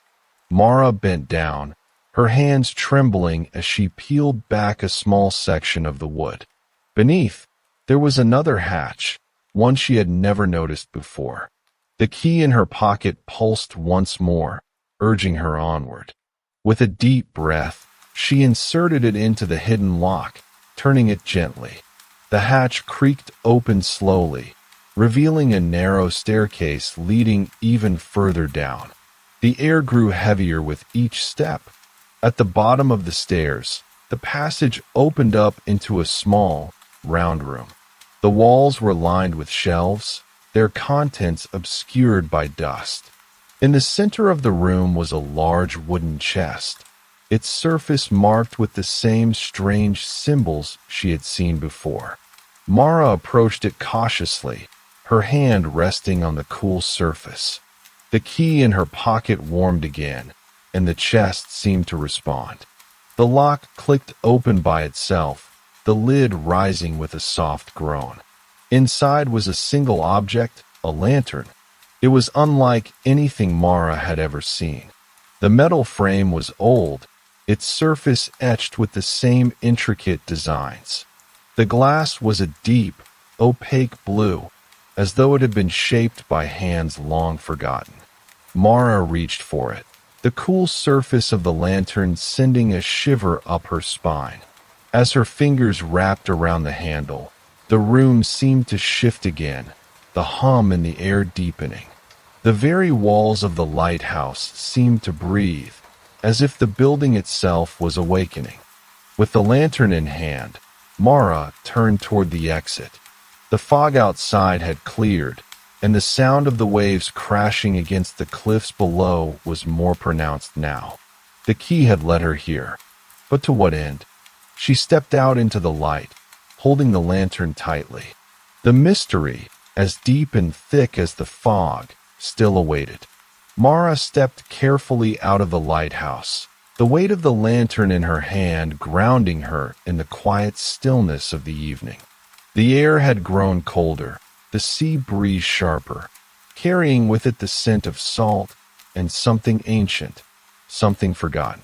She stood at the base of the cliff, her gaze fixed on the lantern. The blue light within pulsed gently, the etchings on its surface shimmering with an otherworldly glow. She had no clear sense of what to do next, but the pull to keep moving forward was undeniable. Turning away from the lighthouse, she began walking along the narrow path that followed the coastline. The sound of the waves crashing softly below was the only sound in the air. As she walked, the lantern's light flickered slightly, casting long shadows across the uneven path. The road twisted ahead, the cliffside falling steeply on one side. The mist had begun to rise again, obscuring the horizon and turning the world into a sea of gray. The path seemed to stretch endlessly, leading toward a small, forgotten village in the distance. Mara's steps were slow and measured, as though the land itself was urging her to take her time. It was then that she saw the cabin. Tucked between the trees, almost hidden by the mist, it was barely visible from the road. The structure looked old, its wood weathered by years of storms and time. The windows were dark, and there was a faint trace of smoke curling from the chimney, though no one had yet stepped outside. Mara felt a strange pull toward it, as though the cabin was waiting for her. She hesitated for a moment, then walked toward it, her boots crunching on the gravel as she crossed the small clearing. When she reached the door, it opened slightly, creaking in the silence. The smell of wood and earth filled her nose. She knocked gently, but there was no response. With a quiet breath, Mara pushed the door open fully. Inside, the cabin was dim, lit only by the faintest light from the fading afternoon sun. The air was cool and musty, thick with the scent of old furniture and untouched space. A single fireplace stood on one wall, the hearth dark but still holding the remnants of a long-ago fire. On the far side of the room was a small table, scattered with papers, a few books, and an old wooden chest. The chest was unremarkable, save for a strange carving that ran along the edges. The symbols were familiar, and Mara felt an unsettling sensation in her chest as she approached it. She reached for the chest, her fingers brushing over the surface, tracing the worn patterns. It was exactly like the markings she had seen in the lighthouse, in the pool, and on the key. As her fingers traced the last symbol, the chest creaked softly and slowly opened. Inside, there was only a single object, A book. The cover was a deep shade of blue, the same color as the light in the lantern, and the pages looked ancient.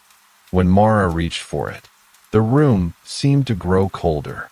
The lantern flickered in her hand, casting strange, elongated shadows across the walls. She opened the book, careful not to tear the fragile pages. The writing inside was handwritten, scrawled in a language she didn't understand. Some of the pages were yellowed, others stained with what appeared to be watermarks, but they were filled with dense, cryptic passages, as though the writer had poured their thoughts into these pages over many years. As Mara turned through the book, she came to a page that was marked by a single, faded symbol, a circle within a circle. It was identical to the pattern in the chamber beneath the lighthouse. Beneath the symbol was a short phrase in a language Mara couldn't decipher, but the meaning seemed clear enough. The key, the lantern, the symbols, they were all part of something larger, something that stretched far beyond this small town. The air around her seemed to change again, becoming thicker, more oppressive. She closed the book slowly and stood up, clutching it in her hands.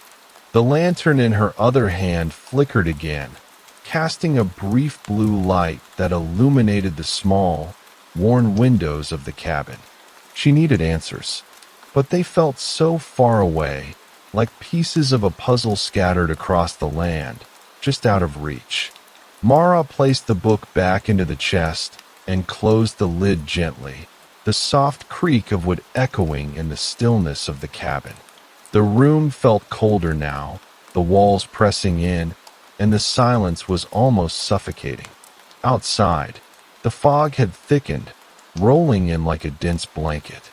Mara stepped back out into the clearing, the lantern's soft glow lighting her path as she made her way back to the road. The village was still distant, but it called to her, its quiet streets waiting to reveal whatever secrets it held. The path leading toward the village was now nearly invisible, the fog swirling around her like a veil. But she walked forward, guided by the flickering light in her hand, knowing that somewhere, hidden in the mist, were the answers she sought. Her thoughts were still with the book, the symbols, and the strange connection between them all. The land, the lighthouse, the cabin, it was all part of something much older than she had imagined. And yet, as the fog closed in around her, Mara felt a deep, unshakable sense that she was nearing the edge of something vast, something waiting to be uncovered. As she walked deeper into the mist, the distant sound of a bell, soft, far away, began to toll. The sound was rhythmic, steady, and it echoed through the fog, leading her toward the village. The tolling grew louder with each step. Mara didn't stop. The village was near now, just beyond the mist, waiting. Mara continued along the narrow road, the fog thickening around her like a blanket, muffling the world beyond. The sound of the distant bell grew softer now, as though the village itself was drawing her in, welcoming her with its quiet, steady rhythm. The road was lined with old, weathered houses, their windows dark, their doors closed tight against the encroaching mist. The streets were empty, silent, save for the soft crunch of her footsteps on the wet gravel. The faint, blue light of the lantern flickered in her hand, casting long shadows across the uneven stones of the road. She passed a small park, its swings swaying gently in the wind, but no one was there. There were no voices, no signs of life. Only the deep, pervasive stillness that seemed to stretch endlessly around her. The bell tolled again. The sound was more distinct now, coming from the direction of the town square. Mara felt the pull of it, guiding her toward the center of the village. Her pace slowed as she walked, her thoughts turning inward, her mind circling back to the clues she had gathered. The symbols, the key, the lantern, and the map she had found in the cabin. Each of these had drawn her further into the mystery, yet she still didn't fully understand what it all meant. But there was a quiet certainty that had been growing within her. The pieces were beginning to fit together, slowly, like fragments of a dream she had been trying to remember for days. The lantern's blue light, the carving on the chest, the strange writing in the book, they were all part of something older than the village, older than the lighthouse, older even than the people who now lived here. As she reached the town square, the fog parted slightly, revealing a small church in the center of the village. Its steeple rose high above the rooftops, the bell that had been tolling now visible in the belfry. The building was old, much like the other structures in the village, its stones worn and weathered by time. But there was something different about it, a sense of quiet reverence, as though it had been untouched by the world outside. Mara stood in the square for a moment, taking in the stillness. The streets around her were empty, the only movement the soft sway of the trees lining the square. The church's doors were slightly ajar, inviting her in. With a deep breath, she walked toward the entrance, the lantern's blue glow casting a soft light ahead of her. As she stepped inside, the air shifted, cooler, fresher. The interior was dim, the faint light from the lantern illuminating the stone walls, their surfaces covered in age-old symbols that seemed to match those she had seen in the lighthouse, the cabin, and the map. She walked forward slowly, taking in the surroundings. The church was simple, its furnishings sparse but carefully arranged. At the far end of the room, beneath the stained glass window depicting a scene of the sea, there was an altar. But unlike the other churches she had seen, there were no pews, no offerings, no incense. Instead, there was a single book resting on the altar. Mara approached it quietly, her footsteps muffled by the thick wooden floor. The book was old, its cover cracked with age, but it looked familiar, like something she had seen before, yet it had never been in her possession. The symbols on its cover mirrored those in the book she had found at the cabin, the same swirling patterns, the same circle within a circle. She opened the book slowly, her fingers trembling as she turned the yellowed pages. The writing was in the same language as before, but this time, something about it seemed clearer. The symbols seemed to glow faintly, as if they were responding to the lantern in her hand. The text on the pages was written with an ancient hand, and as her eyes scanned the lines, the meaning began to unfold gently in her mind. It spoke of a place where the land met the sea, where time itself seemed to stand still, a place that had been forgotten by the world, hidden from view, and yet always waiting. The book spoke of a cycle, one that repeated itself over and over again, a cycle of awakening and slumber, of light and darkness. It was a cycle that had been kept secret for generations, passed down in whispered words and hidden symbols, protected by those who had long since passed. And then, there it was, the final piece of the puzzle. The light, the key, the lantern, they were all part of a ritual, a way to awaken something that had been buried beneath the earth for centuries. The book described the lantern's light as the key to unlocking the hidden place, the place where the cycles had begun and where they would end.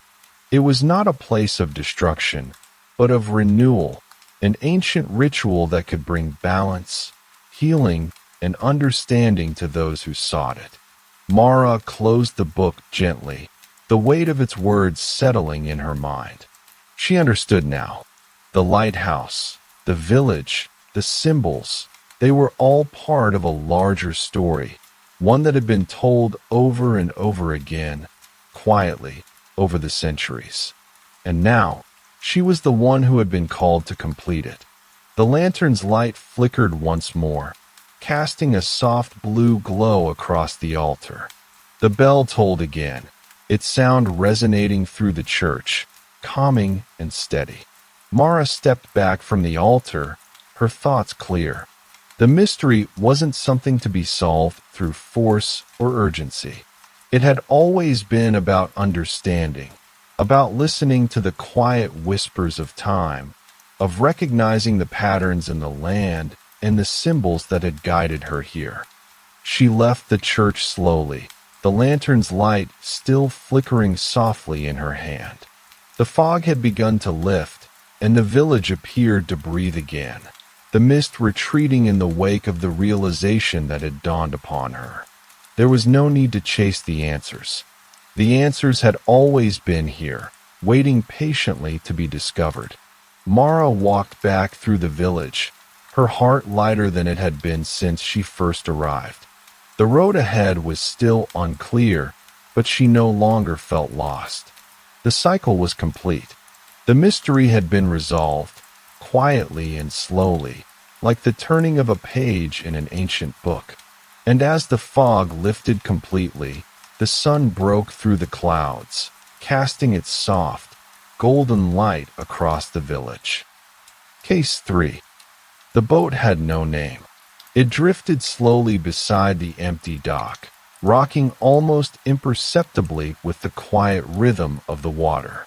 There was no engine sound, no rope tying it to the pier, just a small wooden vessel, gently touching the posts as though it had arrived there on its own. Inside the boat sat a single lantern. It was still burning. The light was steady and warm, casting a soft glow across the quiet surface of the lake. No one stood nearby to claim it. The dock itself stretched into the water from a narrow gravel shoreline. Behind it stood a cluster of cedar trees and a long dirt road that disappeared into the forest hills. It was the sort of place where very little ever happened. The town of Briar Lake rested 3 miles down that road. Only a few hundred people lived there. Most of them had known each other for decades. The lake had always been calm, predictable, quiet. That morning the lantern continued to burn. A fisherman named Daniel Cross noticed it while checking his crab traps along the southern shore. He watched the empty boat drift for several minutes before guiding his own boat closer. The lantern light moved gently across the water as he approached. There were no footprints on the floorboards, no fishing gear, no life jackets, just the lantern sitting near the center of the boat. Daniel reached out and steadied the drifting vessel with one hand. The wood was dry. The boat looked well maintained, but he had never seen it before. Not on this lake, not in this town. He tied the boat to the dock and stood there for a while looking out across the water. The lake stretched wide and still beneath a pale morning sky. Low clouds hung over the distant tree line. Nothing moved except the soft ripples around the dock. By the time the sheriff arrived, the lantern had finally burned out. Sheriff Thomas Hale stepped carefully along the planks of the dock. He was a quiet man who had spent most of his life in Briar Lake. Strange things did not usually arrive here in boats.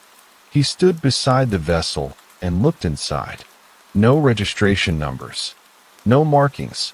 The wood was clean and recently treated with oil.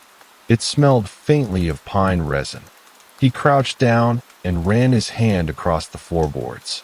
There were shallow scratches in the wood, thin lines that crossed and curved like something had been dragged slowly across the surface. Not recently, but not very old either. Daniel Cross stood nearby with his hands in his jacket pockets. Neither man spoke for a while. The lake continued its quiet movement around them. Eventually the sheriff straightened up. "Anyone missing a boat?" Daniel asked. The sheriff shook his head. "Not that I know of." They pulled the boat fully onto the dock. The bottom showed signs of long travel. The wood was worn along the keel as if it had spent many hours drifting across shallow water. Sheriff Hale walked along the shoreline and studied the surrounding forest. The trees grew thick and tall here. pine and cedar. Their branches formed a dark green wall stretching up the hillside. There were no cabins nearby, no houses, just a narrow gravel turnout where fishermen sometimes parked trucks during the summer. He walked back to the dock. The lantern sat silent in the boat now. Cold metal, empty glass. Someone had lit it recently. That much was clear. Later that afternoon, the sheriff drove into Briar Lake. The town rested along the northern shore where the land flattened into a small valley. A single main road ran through it. There was a diner, a hardware store, a gas station, and a post office that shared space with the town library. A few wooden houses sat scattered along the surrounding hills. The sheriff stopped first at the marina. 3 old docks stretched into the water behind a small bait shop. Several boats rested there, all accounted for. The owner, a man named Leonard Pierce, leaned against the railing while listening. "A boat with no name," he said. Sheriff Hale nodded. "Never seen it." Leonard scratched his beard thoughtfully. "Could have drifted down from up north." The sheriff looked out across the water. The lake stretched nearly 20 miles to the north.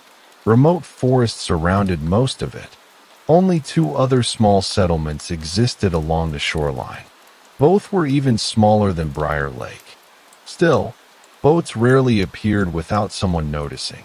Later that evening, the sheriff returned to the dock where the boat had arrived. The lantern remained on the seat. The sun was beginning to set behind the hills.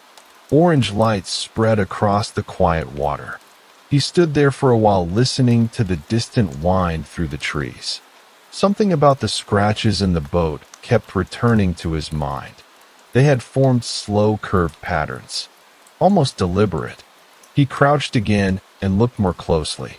The marks crossed each other in a way that seemed oddly familiar. Not random, but not immediately recognizable either. He ran his fingers across them. The wood felt smooth except where the thin lines had been carved into the grain. Someone had spent time making those marks. But why inside a boat? Night arrived slowly over the lake. Frogs began calling from the reeds along the shoreline. Far out on the water, something splashed once and then disappeared again beneath the surface. Sheriff Hale locked the boat to the dock and drove back toward town. The road wound through dense forest. Tall pines lined both sides. Their trunks rose like quiet pillars into the darkening sky. Halfway to town, he passed an old logging road branching off into the hills. The path had not been used in years. Grass had begun growing through the gravel. He slowed slightly as he passed it. Something about the direction of the road stirred a vague thought, but the idea drifted away before he could place it. Back in Briar Lake, the diner lights glowed warmly against the cool evening air. Inside, a handful of locals sat at scattered tables drinking coffee. Sheriff Hale took a seat near the window. The waitress filled his mug without asking. He stared quietly into the steam rising from the cup. After a moment, he pulled a small notebook from his pocket. Carefully, he began sketching the pattern of scratches he had seen inside the boat. Curved lines, crossing arcs, some deeper than others. He turned the notebook sideways, then upright again. The shape still felt familiar, but not quite clear. Across the diner, an older man named Walter Finch noticed the drawing. Walter had lived in Briar Lake longer than anyone else. He stood slowly and walked over. "What's that?" he asked. The sheriff turned the notebook slightly. Walter leaned closer. His eyes moved carefully along the lines. For a moment, neither man spoke. Then Walter exhaled quietly. "Haven't seen that in a long time." Sheriff Hale looked up. "You recognize it?" Walter nodded slowly. "Looks like part of the old lake survey marks." The sheriff frowned slightly. "Survey marks." Walter pulled out the chair across from him and sat down. "Back in the 40s, he said softly, they mapped the lake floor." Sheriff Hale listened. Walter tapped one of the curved lines in the notebook. Those shapes were used to mark underwater ridges. The sheriff glanced back at the drawing. Ridges. Long raised formations beneath the water. Walter continued. They used small boats back then. Lanterns too. The diner remained quiet around them. Coffee cups clinked softly against plates. Outside, the lake reflected the pale moonlight. Sheriff Hale closed the notebook slowly. The boat had arrived from somewhere across the water, drifting silently through the night, carrying a lantern, and inside its floorboards were marks that matched the old survey patterns of the lake's hidden ridges. Walter finished his coffee. Strange thing, though, he added. The sheriff waited. Walter looked out the window toward the dark water. They only mapped the northern half of the lake. Sheriff Hale leaned back slightly. And the rest? Walter shrugged gently. No one ever finished the survey. The road north of Briar Lake followed the shoreline for several miles before turning into a narrow forest route. Sheriff Hale drove it the next morning. Mist hovered low over the lake. The water was pale gray beneath the clouds. Small waves moved quietly against the rocky shore. Every few miles, he passed an empty pull-off where fishermen sometimes parked trucks during the summer months. Most of them were deserted now. The lake felt wider here, more remote. After 15 miles, the road narrowed even further. Tall spruce trees grew densely along both sides. Their branches blocked much of the sky. Eventually, the pavement ended. Gravel replaced it.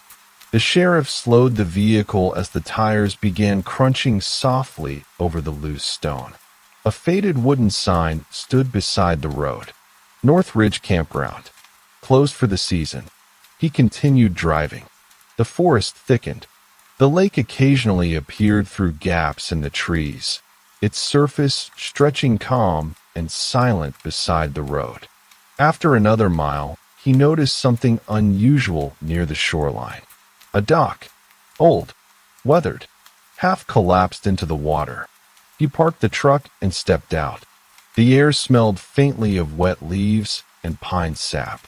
A narrow trail led down toward the dock. Grass had grown thick across the path. It looked like no one had walked there for quite some time. The wood of the dock creaked quietly beneath his boots. Half of it leaned slightly to one side. The lake water lapped gently against the supports. Near the end of the dock sat a rusted metal post. Sheriff Hale crouched beside it. A chain hung loosely from the ring at the top. It had once been used to tie boats. He looked out across the lake. The northern shoreline was barely visible through the morning haze. Somewhere out there, the old survey boats had once traveled, mapping the underwater ridges, recording the shape of the lake floor. But the survey had stopped before reaching the southern half. Walter Finch had been certain about that. The sheriff stood quietly on the dock for several minutes. Then he noticed something carved into one of the planks. A set of thin, curved lines. Faint, almost erased by time, but still visible in the grain of the wood. He knelt down again. The lines matched the pattern in his notebook. The same arcs, the same careful curves. Someone had marked this dock with the same strange symbols found inside the drifting boat. He ran his hand gently across the carving. The wood was rough, old, but the lines were unmistakable. The wind moved slowly through the surrounding forest. Branches whispered softly overhead. Sheriff Hale looked back toward the empty shoreline. The trail leading up to the road had nearly disappeared beneath the tall grass. This dock had not been used in years, yet the same markings appeared here. And yesterday morning, an unnamed boat had drifted silently across the lake, carrying those same symbols carved into its floorboards. He stood again and watched the quiet water. Somewhere beneath that surface lay the long, unmapped half of the lake. Deep channels, submerged ridges, hidden terrain that no one had fully charted. The sheriff remained on the old dock for a long time, listening to the slow movement of the lake.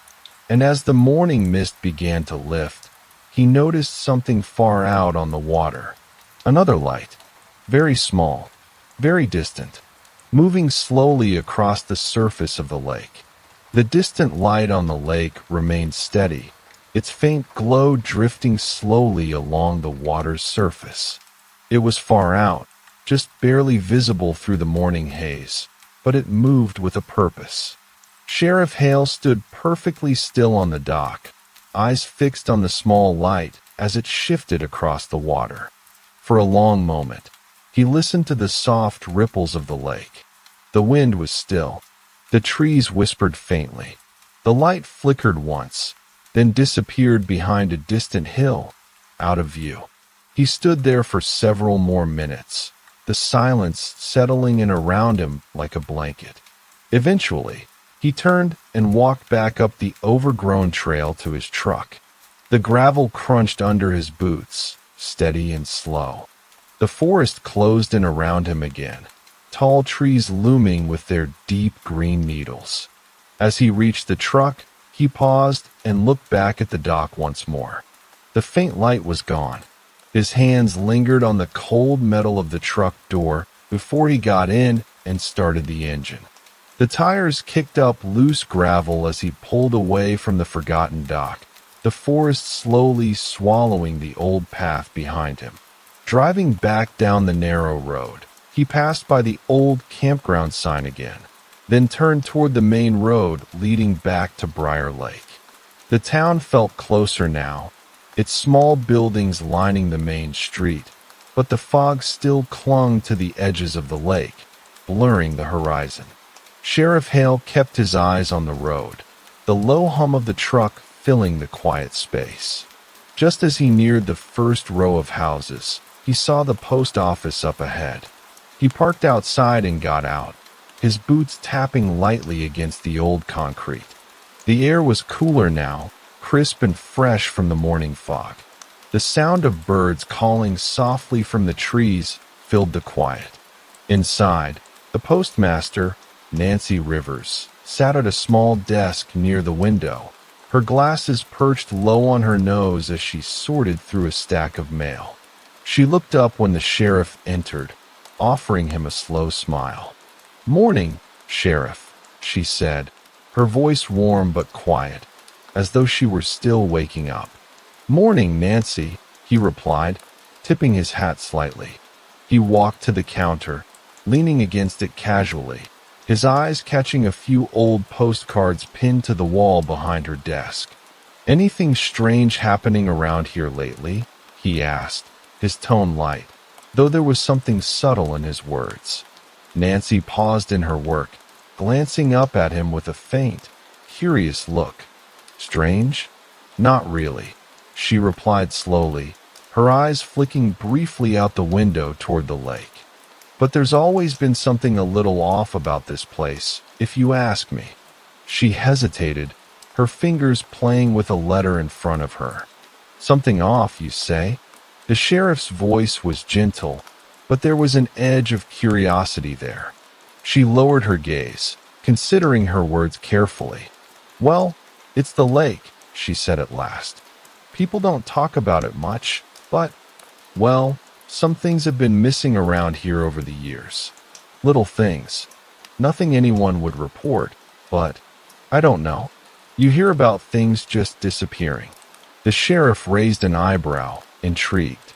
"Disappearances? Not people," she said, shaking her head slowly, "but things. Boats mostly. Little equipment. Fishing nets. Sometimes even parts of docks. People say it's the lake, that it takes things sometimes." Sheriff Hale took in the details carefully, nodding as he listened. "Any patterns? Or is it all random?" Nancy shrugged, her hands folding on the counter. "It's hard to say. It's always been that way. But some of the older folks say there's something beneath the water, something that doesn't like being disturbed." The sheriff stood silent for a moment, absorbing her words. "Thanks, Nancy," he said finally, his voice calm but thoughtful. "I'll keep that in mind." As he stepped back out into the cool morning, the town seemed quieter than ever.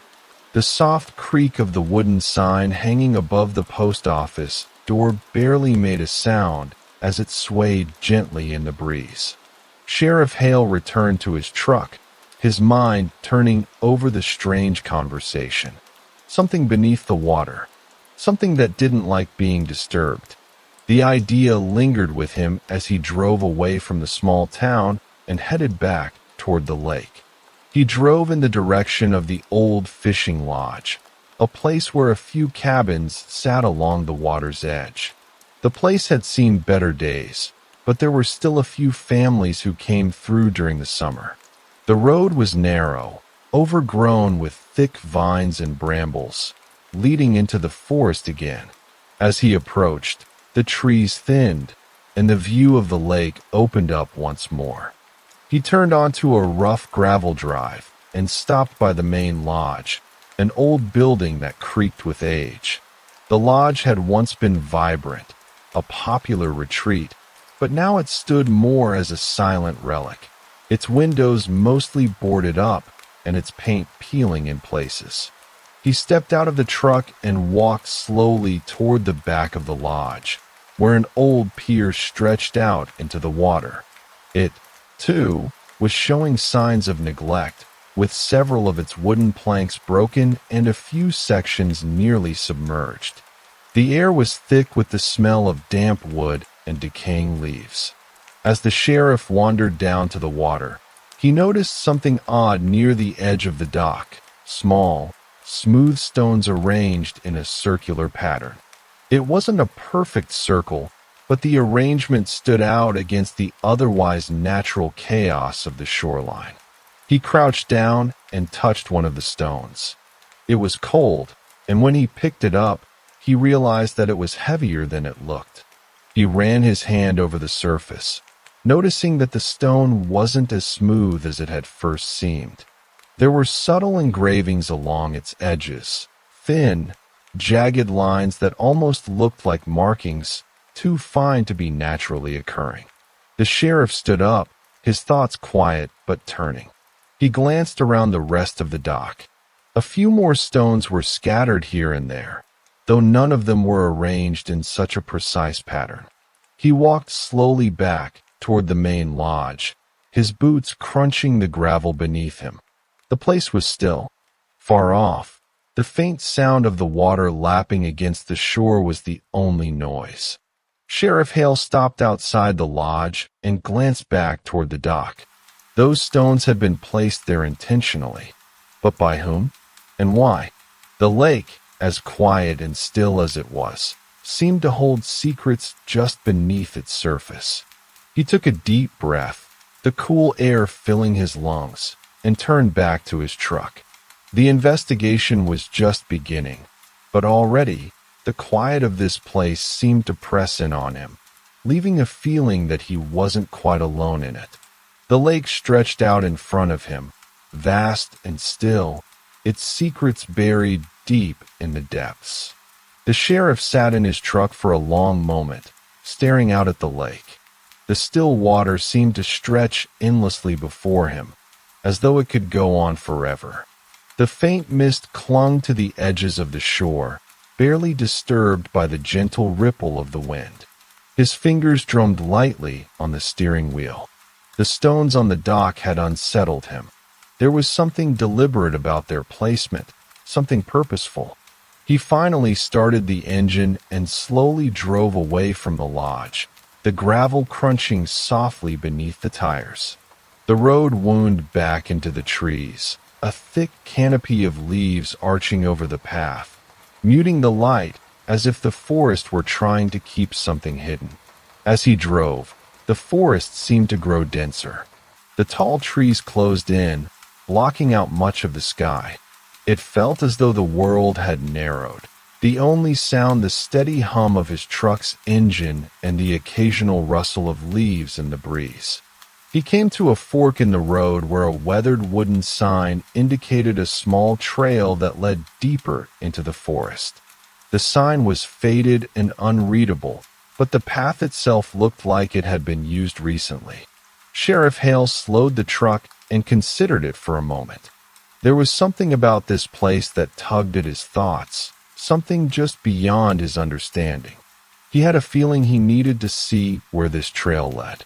He turned the wheel and drove down the narrow path, his tires kicking up dust and loose rocks as the trees began to crowd closer. The trail twisted and curved, barely wide enough for the truck to pass, the branches scraping against the sides.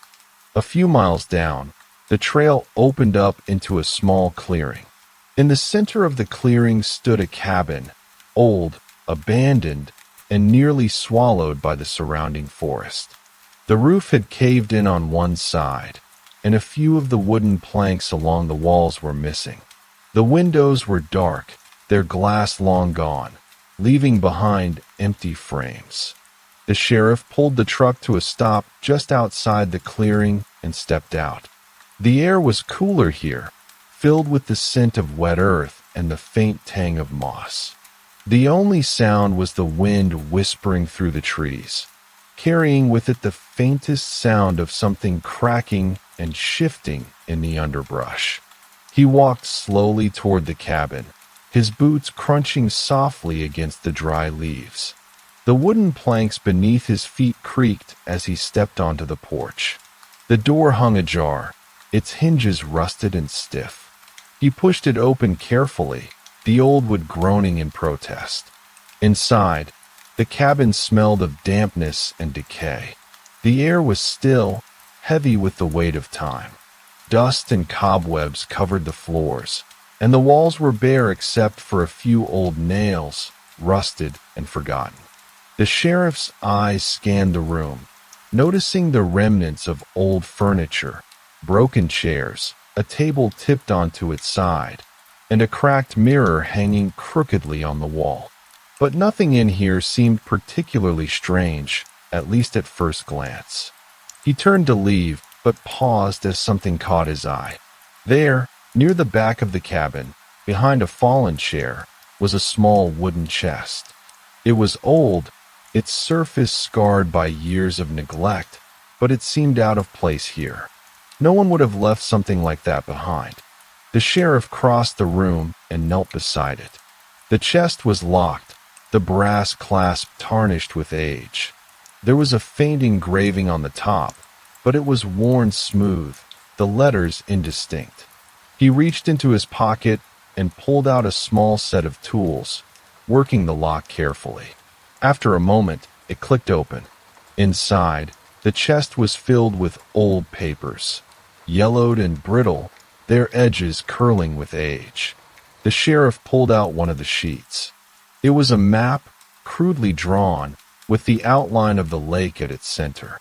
The map wasn't particularly detailed, but there were several markings along its edge, small excess that seemed to indicate locations along the shoreline. As he studied the map, something shifted in the corner of his vision. He glanced up quickly, but saw nothing. Only the trees, their branches moving gently in the wind. He folded the map carefully and placed it back in the chest, locking it again. Something about it felt significant. It wasn't just the map itself, but the fact that it had been hidden here, left behind in this forgotten cabin, far from any path anyone would take. The sheriff stood up and walked out onto the porch again. The wind had picked up slightly, and the sound of leaves rustling in the trees was louder now. He turned and walked back to his truck, the strange feeling in his chest growing heavier. The map was another clue, but he wasn't sure what it led to yet. The path back to the main road seemed longer now, the trees closing in tighter, and the silence pressing in around him like a weight. As he neared the fork in the road, he slowed the truck and noticed a sign on the opposite side, a small, faded marker that read, Ranger Station. He didn't remember seeing it before. It was a simple structure tucked away just off the side of the road. The paint on the building was chipped, and the windows were dark, but there was something about it that felt watched. Something lingering just behind the walls. The sheriff parked his truck and got out, walking toward the door. As he approached, he noticed a small trail leading behind the station, winding into the trees. It was well worn, as though it had been used often, though no one was around now. He knocked on the door of the ranger station. A long moment passed before he heard movement inside. The door creaked open slowly, revealing a woman in her late 40s, her expression tired but alert. "Can I help you?" she asked, her voice steady but quiet, like someone who had spent too many years in isolation. "I'm Sheriff Hale," he said, giving her a nod. "Just following up on a few things." She studied him for a moment, her gaze sharp. "What kind of things?" "Unusual things," he replied, his tone casual but deliberate. "Things happening around the lake." Her eyes flicked toward the woods behind the station before she opened the door a little wider, stepping aside to let him in. Inside, the ranger station was simple: small wooden tables, maps pinned to the walls, a few chairs, and a desk cluttered with papers. The faint smell of wood smoke lingered in the air, and a small stove crackled softly in the corner. She gestured for him to sit. "What's got you interested in the lake?" she asked, her voice quiet but probing. "I'm just trying to get a better understanding of some of the things happening around here." "Boat's gone missing. Strange markings. People talk about things disappearing from the water." She nodded slowly. "It's not the first time I've heard that. Some folks don't talk about it much, but there are stories. Old stories. And sometimes, when the lake feels too quiet, people start looking for answers." The sheriff leaned forward slightly. "And what do you think? What's out there?" The woman hesitated, her fingers tapping softly on the table as though weighing her words. "I don't know," she said finally, her voice low. "But I've been here long enough to know that things don't always stay where they're supposed to. The lake holds more than just water." She fell silent, her eyes distant for a moment.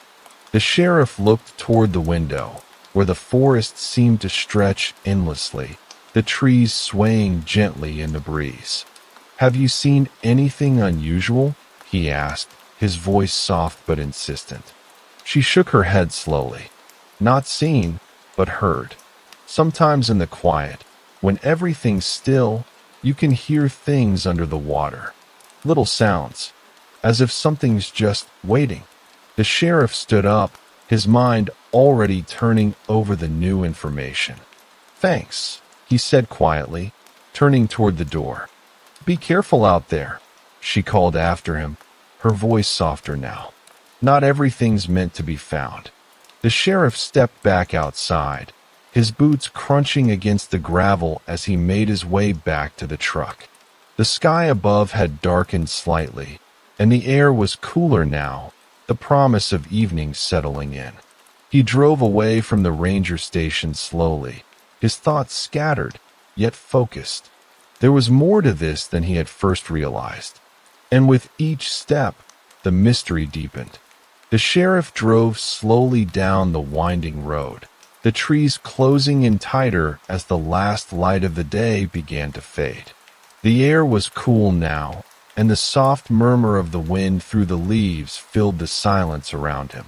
He turned onto a smaller, less traveled road that led to a stretch of shoreline he hadn't visited in years.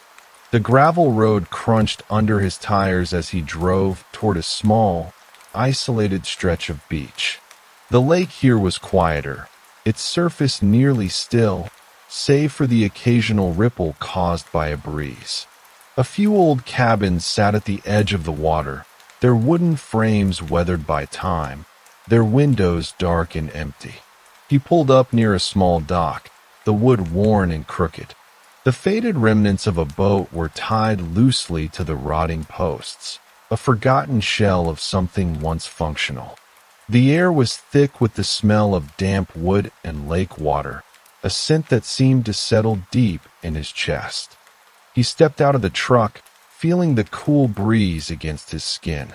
The cabin closest to the dock had a sagging porch, and the roof was caved in on one side. The structure seemed to be falling apart, but there was something odd about it. The windows, though cracked, were still intact, and the door was slightly ajar as if someone had recently passed through. The sheriff walked up to the porch, his boots making soft thuds on the rotting wood. As he reached for the door, he noticed something strange, a faint glimmer of light coming from inside. Not bright, but just enough to catch his eye. He hesitated, then pushed the door open gently.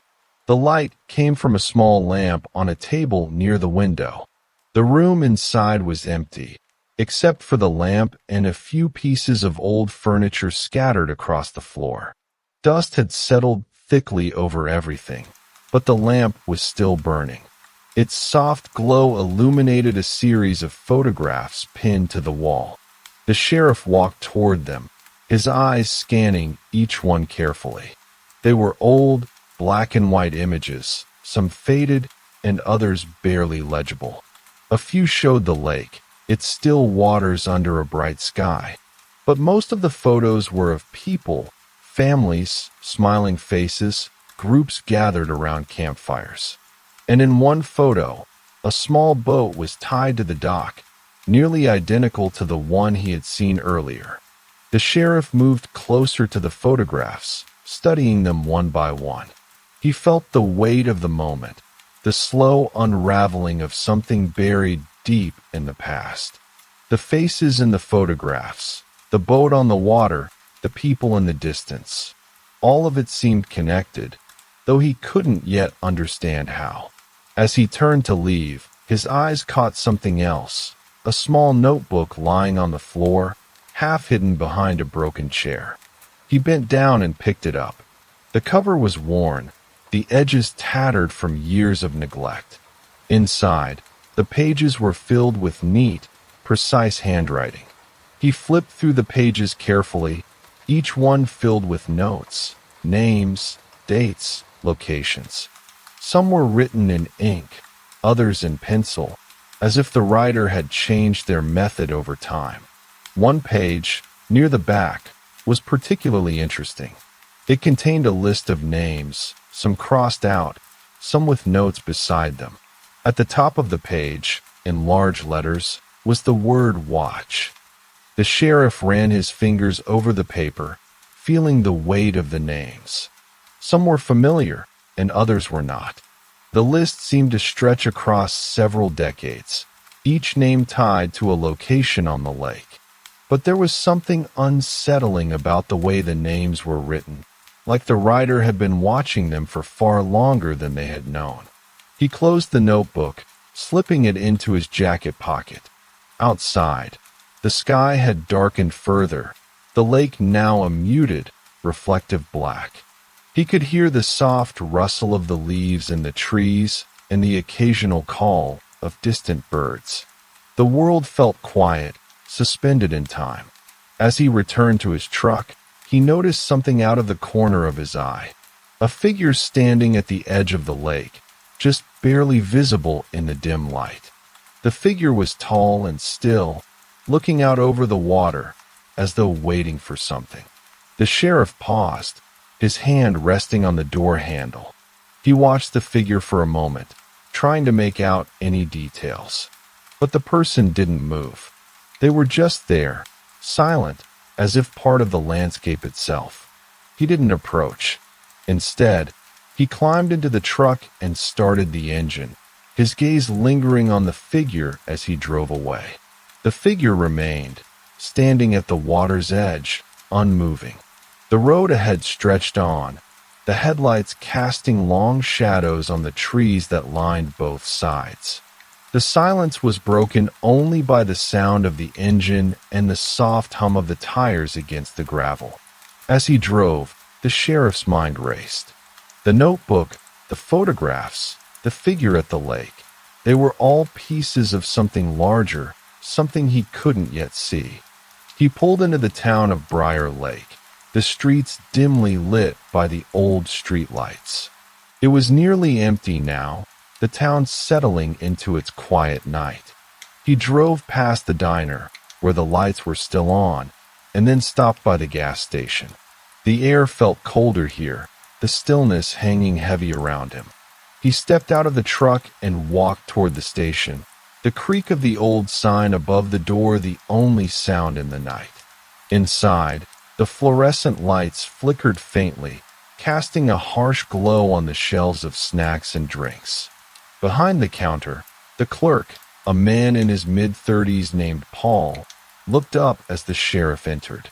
"Evening, Sheriff," Paul said with a slight nod. "Evening, Paul," the sheriff replied, his voice low. "Been quiet tonight?" "Quiet enough," Paul answered, his gaze shifting to the window. "Not many people passing through. It's been like that for a while now." The sheriff leaned against the counter, his fingers brushing the edge of a coffee cup.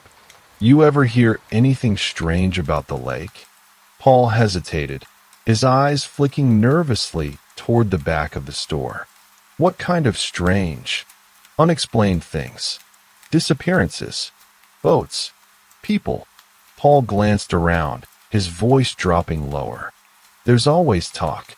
You know how it is. People here, they like their stories. But I've heard a few odd ones. Not just the usual stuff. People disappearing, things like that. Some folks talk about seeing things on the water. Figures. Lights. Shadows moving when there's no one around." "Figures," the sheriff repeated softly, the word lingering in the air between them. "What do you think?" Paul shrugged, looking down at his hands. "I don't know. The lake's been here longer than anyone in this town. Maybe there's more to it than we know. Maybe it doesn't like being disturbed." The sheriff straightened up, his thoughts swirling.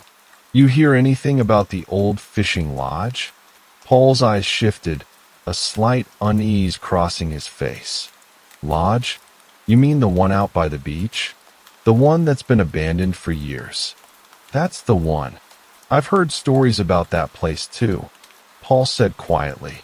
"Used to be a big deal back in the day, but after the fire, people stopped going there.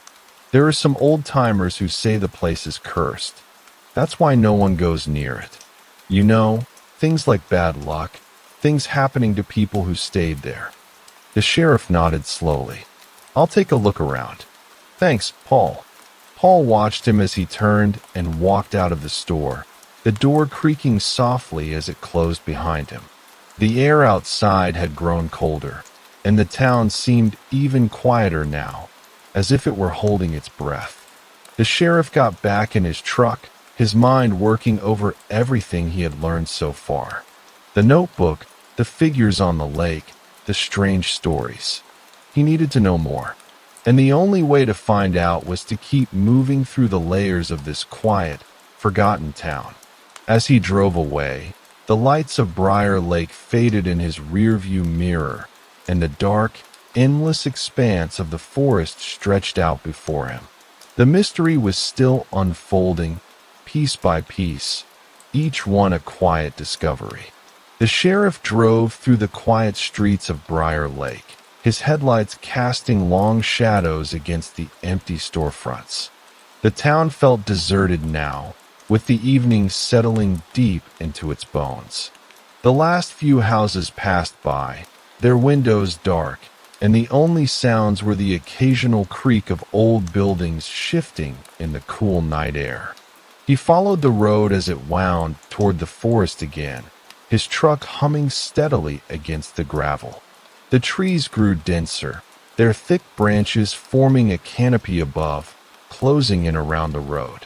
The world outside the truck seemed to fade into shadows, the only visible shapes being the faint outlines of the trunks, their bark dark against the night sky. A mile or so out of town, he slowed the truck as the road curved sharply. The headlights illuminated a small, forgotten lane leading off to the left. The entrance was marked by an old wooden post, but the sign had long been weathered and illegible. The road was narrow, barely wide enough for his truck, with thick underbrush growing wild on both sides. He turned down the lane, feeling the tires bounce over the uneven ground. The trees were thick here, their limbs reaching across the path like old hands, blocking out much of the sky. The truck's headlights cast pools of light onto the forest floor, revealing twisted roots, scattered leaves, and patches of damp earth. The road stretched on for what felt like miles, twisting and turning through the dense woods. The air was cooler here, filled with the rich smell of earth and moss, and the quiet rustle of unseen creatures in the underbrush. The only sound was the steady hum of the truck, its tires crunching softly over the gravel. Eventually, the path opened into a clearing, and there, partially obscured by the forest, stood a small cabin. It was old, weathered by time, its roof sagging and its walls covered in thick ivy. The windows were dark, the wooden door slightly ajar, as though someone had left in a hurry and never returned. The sheriff pulled to a stop, his headlights illuminating the cabin in stark contrast to the surrounding darkness. He sat in the truck for a moment, his gaze fixed on the structure. There was something unsettling about it, as if the cabin had been waiting, hidden in this corner of the woods, just for him. He stepped out of the truck, the cool night air brushing against his skin. The cabin was silent, save for the soft rustling of the trees in the distance. The only sound he could hear was his own breath, steady and calm as he walked toward the door. The old wood creaked under his boots as he stepped onto the porch. The door hung loosely on its hinges, and he pushed it open with a soft push, the wood groaning in protest. Inside, the cabin smelled of dampness and age, the air thick with dust and the scent of decaying wood. The room was small and sparse, with only a few pieces of old furniture scattered around. A table near the center, a worn-out chair by the window, and a cracked mirror hanging on the wall. But what caught the sheriff's attention was the small desk near the far wall, its surface cluttered with papers, books, and an old, tarnished lantern. He approached the desk, running his hand over the worn wood. There was a small stack of letters piled on one side, their edges yellowed with age. He picked one up, unfolding it carefully. The writing was old, the ink faded but still legible. The letter was addressed to someone named Daniel Cross, and it was dated over 40 years ago. The sheriff read the letter slowly, its contents speaking of things that seemed almost out of place in this quiet town. Disappearances, strange occurrences, warnings about the lake. The words seemed disjointed, almost frantic, and the tone was one of fear, as if the writer had known something terrible was coming. He folded the letter back and placed it gently on the desk, his mind racing with questions. Who had written this? And why had it been left here, tucked away in this forgotten cabin? And why had it been addressed to Daniel Cross, the same fisherman who had found the boat earlier? As he looked around the room, something caught his eye. In the far corner, behind a small wooden screen, there was a large chest, its surface covered in dust. The sheriff walked toward it, his steps slow and deliberate. The chest was old, its wood darkened with age, and the brass locks had tarnished over the years. He knelt down and examined the chest, his fingers brushing the surface. There was a faint engraving on the lid, small, almost imperceptible, but unmistakable. It was the same pattern he had seen before, the curved lines, the intricate markings. The same symbols that had been carved into the dock, that had appeared in the photographs. He took a deep breath, feeling the weight of the moment. He didn't open the chest immediately. Instead, he stood there for a moment, looking around the room once more, taking in the silence. Everything about this cabin seemed to be connected to the lake, to the mysteries that had been building over the past few days. Finally, he opened the chest. Inside, there were several old items, books, maps, and a few weathered tools. But at the very bottom, wrapped in a faded cloth, was something that caught his eye. He carefully unwrapped the cloth, revealing an old, worn-out journal. The pages were yellowed, and the leather cover was cracked, but it felt solid in his hands. He opened the journal to the first page. The handwriting was neat, though the ink had faded over time. The journal began with a simple date, but as he flipped through the pages, it became clear that it wasn't just any journal. It was the personal account of someone who had been here before, documenting the same things he was now encountering: the strange lights on the lake, the eerie sounds in the night, the feeling that something was watching. There were notes about boats missing, about shadows in the water, about the strange symbols that kept appearing.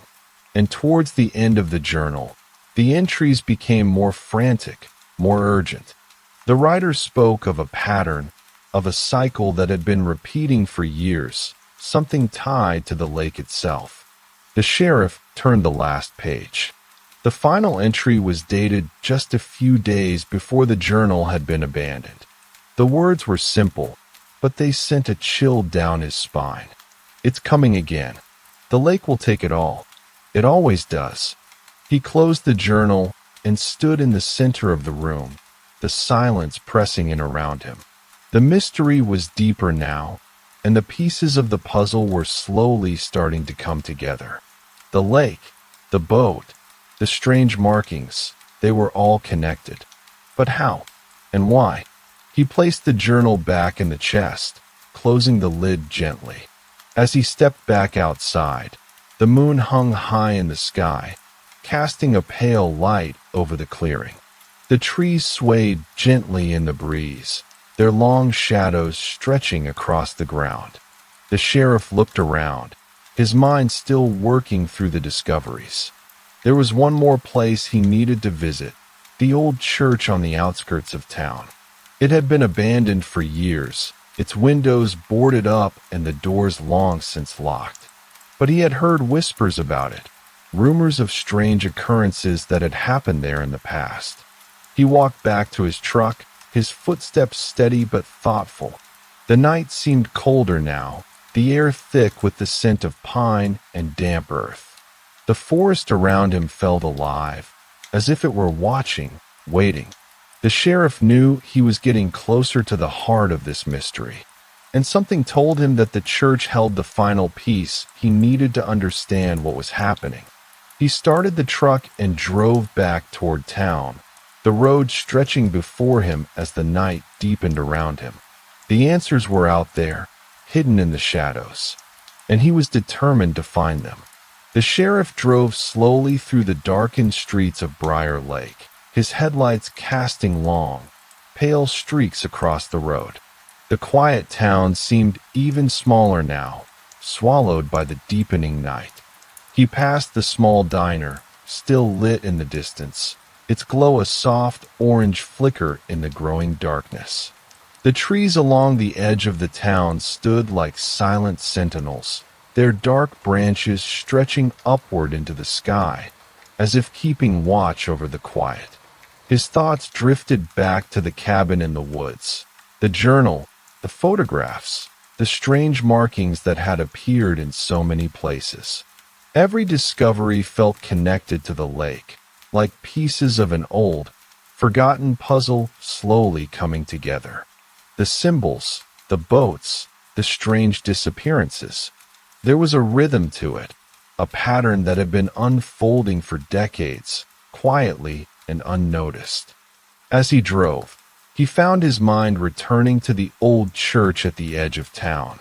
The whispers he had heard about its strange history, about the people who had once gathered there, lingered in the back of his mind. The town had always been small, always quiet, but there was something about the church that felt different. It had been abandoned for years, its doors locked, its windows boarded up, but the sheriff couldn't shake the feeling that the answers he sought were inside.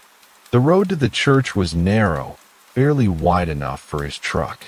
The trees lined the path closely, their branches heavy with the weight of the evening mist. The air grew colder the further he drove, and the quiet deepened, wrapping around him like a soft, unspoken secret. He reached the church just as the last of the light from the moon slipped away behind a thick layer of clouds. The building stood in front of him, its stone walls weathered and cracked, the wooden doors heavy and imposing. The windows were dark, the boards covering them old and worn, as if they had been in place for much longer than they should have been.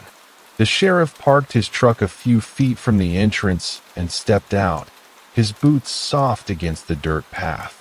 The stillness was absolute, almost oppressive, as though the air itself was holding its breath. He approached the door slowly, his hand resting on the cool, weathered wood. For a long moment, he simply stood there, listening. The wind had died down, and the only sound was the quiet rustle of leaves in the distance. He placed his hand on the door and pushed gently, the hinges groaning softly as they moved. The door creaked open a few inches, revealing the shadowed interior beyond. Inside, the air was thick with dust and age. The pews, once neatly arranged, had long since fallen into disarray.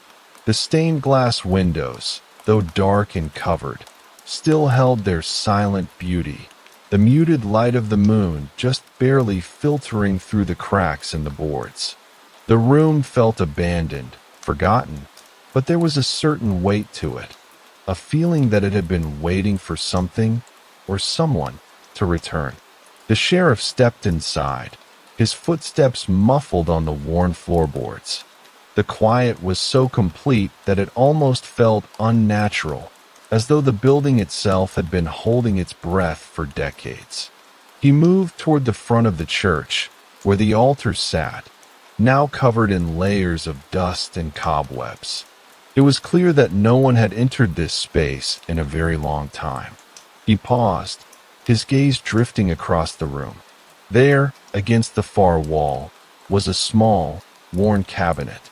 It was tucked into the corner, almost hidden in the shadows, and the sheriff felt an inexplicable pull toward it. He approached cautiously, his hand brushing across the wood. It was cold to the touch, but there was something about it, something about its place in the room, that seemed important. He opened the cabinet door slowly, revealing a small, intricately carved box resting inside. It was old, the wood darkened with age, and the carvings on its surface were familiar. Curved lines, delicate patterns, the same symbols he had seen in the boat, on the dock, in the photographs. He opened the box carefully. Inside was a collection of small items, faded letters, an old map, and a collection of strange stones, each one marked with the same symbols. The map was not detailed, but there were certain markings along the lake that seemed familiar, places he had visited in the past few days. The stones, however, were the most curious. Each one was smooth, worn by time, and the patterns etched into their surfaces were identical to those he had seen in the boat and the cabin. He picked up one of the stones, feeling its weight in his hand. It was cool and smooth, its surface etched with the same repeating patterns. As he studied it, a realization began to form in his mind, a quiet, subtle understanding that had been creeping up on him ever since he had started investigating. These markings, these symbols, they were not just random. They were connected to the lake, to the land, to something older, something deeper that had been forgotten over time. The sheriff closed his eyes for a moment, allowing the silence to settle around him. The pieces were coming together, slowly but surely. The lake was not just a body of water. It was something more, something ancient. The markings, the boats, the strange disappearances, it was all part of a cycle, a rhythm that had been repeating for generations. He set the stone back in the box and closed it gently, feeling the weight of the truth settling in his chest. This was no ordinary town, no ordinary lake. There was something beneath the surface, something that had been here long before anyone in Briar Lake had arrived. He stood for a long time, just listening to the quiet. The weight of history, of the cycles that had come before, pressed softly on his shoulders.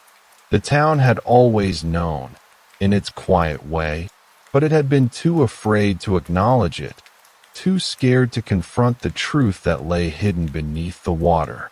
The sheriff left the church slowly, the door creaking softly as he closed it behind him. The night had deepened, the sky now a dark velvet, with only the faintest sliver of moonlight to guide his way.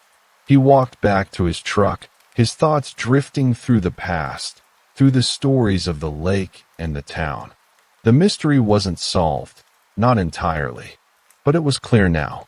The lake, the symbols, the forgotten cycles, it was all connected. And as the sheriff drove back toward town, the soft sound of the tires on the gravel road beneath him, he felt the quiet weight of understanding settling into his bones. The answers were there, in the shadows of the water, in the hidden corners of the town. And though the full truth remained elusive, the sheriff knew that the mystery would continue to unfold, slowly, gently, in the quiet spaces between the known and the unknown.